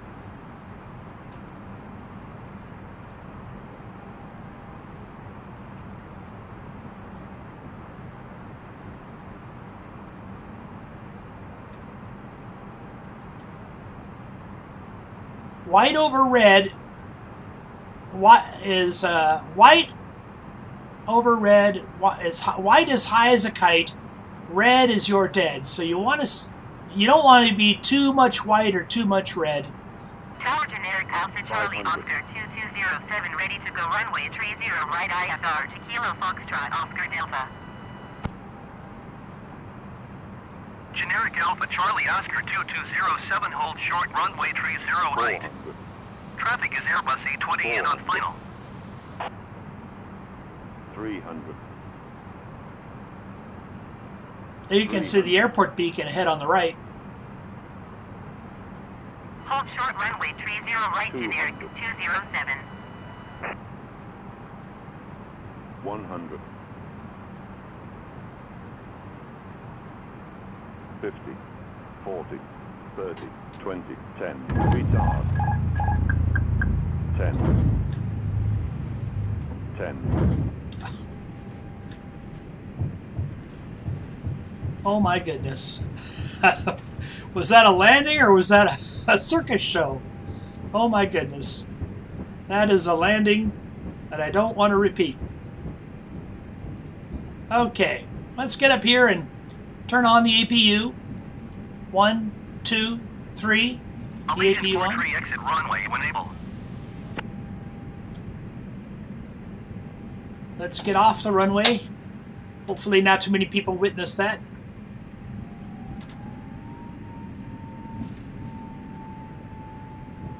That was a disaster. But it was all done by the autopilot. So I only take part of the blame. Actually, you know, the captain is responsible for everything. Allegiant 4-3 contact ground on 118.925.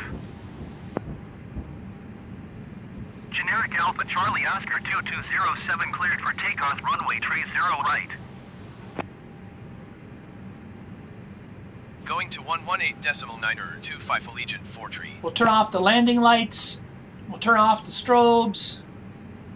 Cleared for takeoff runway 30 right, generic Alpha Charlie Oscar 2207. Oh, we'll leave the turn-off lights on. And I am going to pass off the duties of taxiing. Oh, okay, let me get ground control here. Ground Allegiant 4-3 taxi to the gate. Allegiant 4-3 taxi to gate Delta 2 via taxiway Echo 2 Papa Cross runway 12 right, Papa Delta Mike Charlie.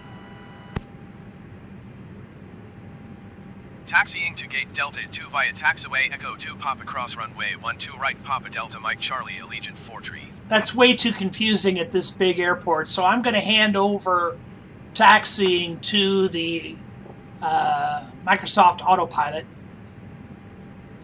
And I'm just going to be an observer just like you folks.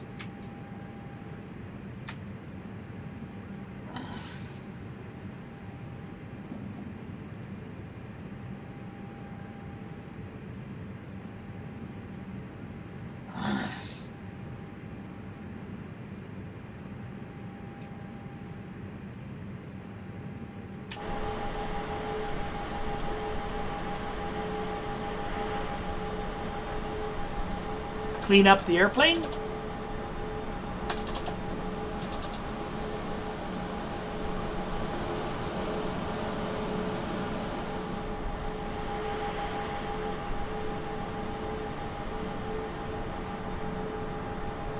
Actually, I can't even control the flight surfaces when the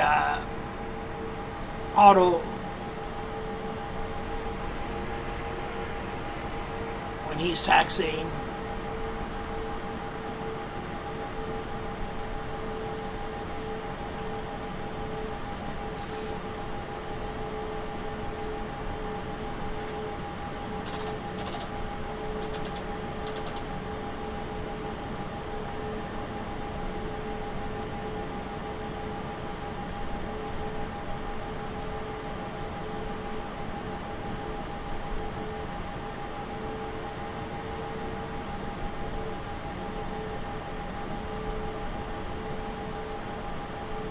And we didn't see the archway. Darn it.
There you can see someone pushing from the gate just to our right, heading out on a exciting flight into the wild blue yonder.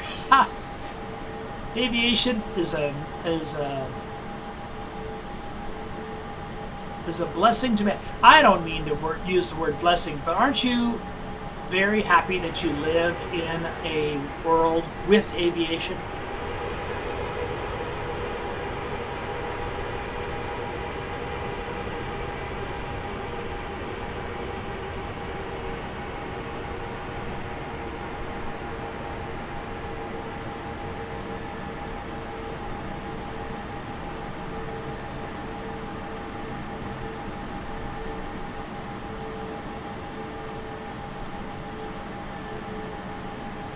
I know sometimes I'm flying into a big international airport and I feel like the taxi to the gate is darn near as long as the flight itself.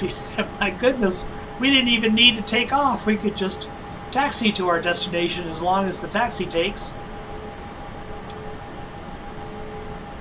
See this beehive of activity. Well, there's two things about this ground activity. There can be a lot of it, and these drivers don't seem to have much respect for taxiing airplanes sometimes. But the good news in that is they can't damage you. Even if you have your collision set on so that you will be damaged by a collision, I don't think that conflicting with the ground traffic will cause what they call a crash.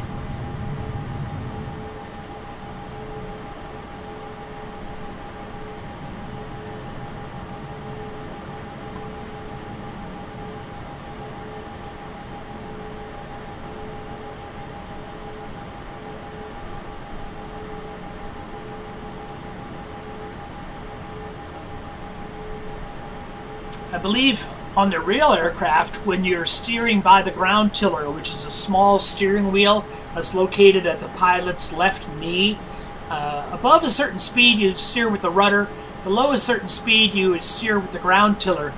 And when you turn that ground tiller, the taxi turn lights would also turn in the same direction as your turn. So when you're turning to the right, the ground lights would also position themselves over to the right.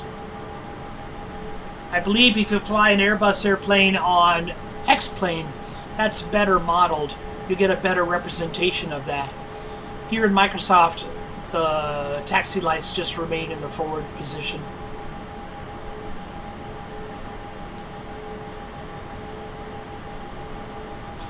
I do believe we asked Weather Force for a blizzard, and our blizzards kind of gave up on us.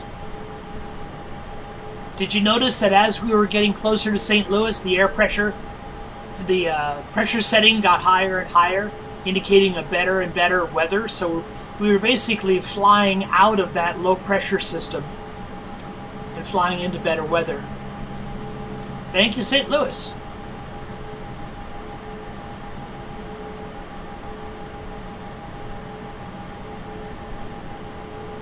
Not a whole lot of activity going on. Of course, I have my traffic set to real world conditions, and in the past year with the COVID going on, the carriers have changed their flights. The ones that remain are being flown on smaller regional planes, and then beyond that, many flights have just been downright canceled.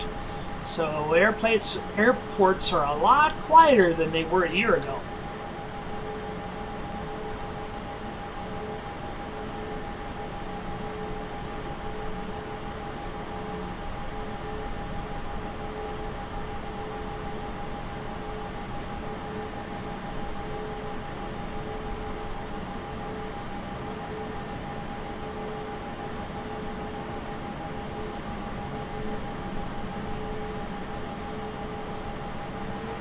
Allegiant 4-3, hold position caution, other traffic. Allegiant 4-3, continue taxi.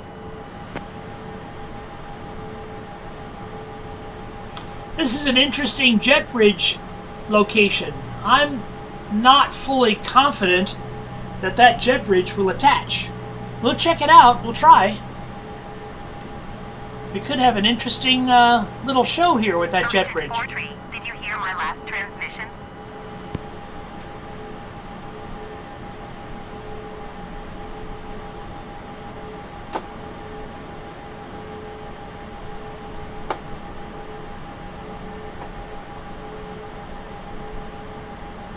Roger, Allegiant 4-3.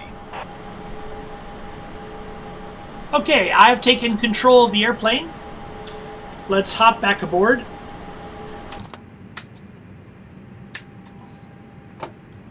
The APU is on, so I'm going to...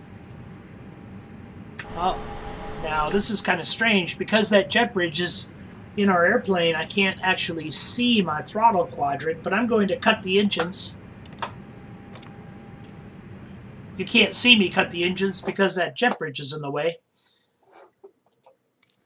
And let's try to connect that jet bridge and see what happens. This could be kind of funky. Wow. It's going to try. The jet bridge is going to try. It doesn't know what to do. Oh my goodness. That is a poor, poor job at docking the jet bridge. Oh well. The engines are off. Let's turn off the seatbelt sign and let our fine folks continue their day here in beautiful St. Louis.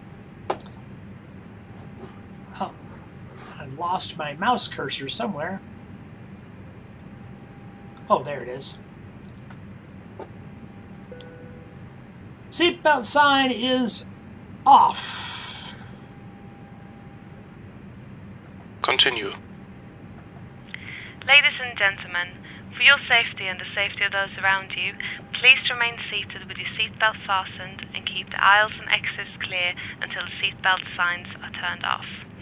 Take care when opening overhead lockers, as items may have moved during our flight. Mobile phones may now be used on board, and smoking is not permitted inside the terminal. Thank you for choosing to fly with us. It's been our pleasure looking after you. On behalf of your crew, we wish you a safe onward journey and hope to see you again soon. After landing checklist. Flaps. Retracted. Spoilers. Disarmed. APU. Start. Radar. Off. Predictive wind shear system. Off. After landing checklist complete. Can't hit that predictive wind shear system with that jet bridge in the way.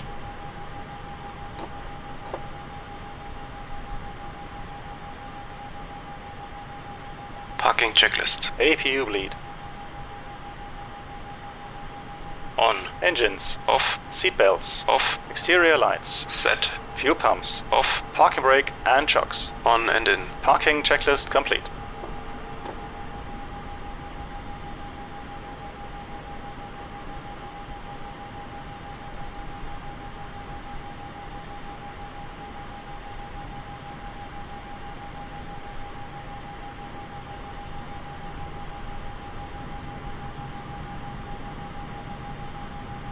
Secure the aircraft, please. Okay.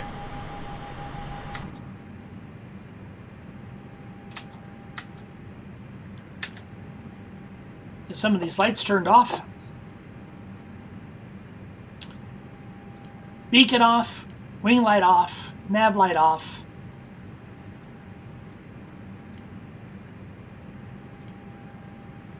Runway turn-off lights off.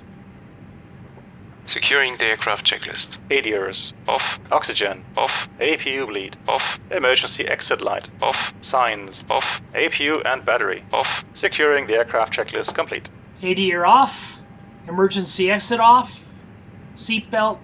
No smoking sign off. And finally, batteries off. And that is it, folks. Thanks for flying along, and thank you for watching my very first stream. Have a great day.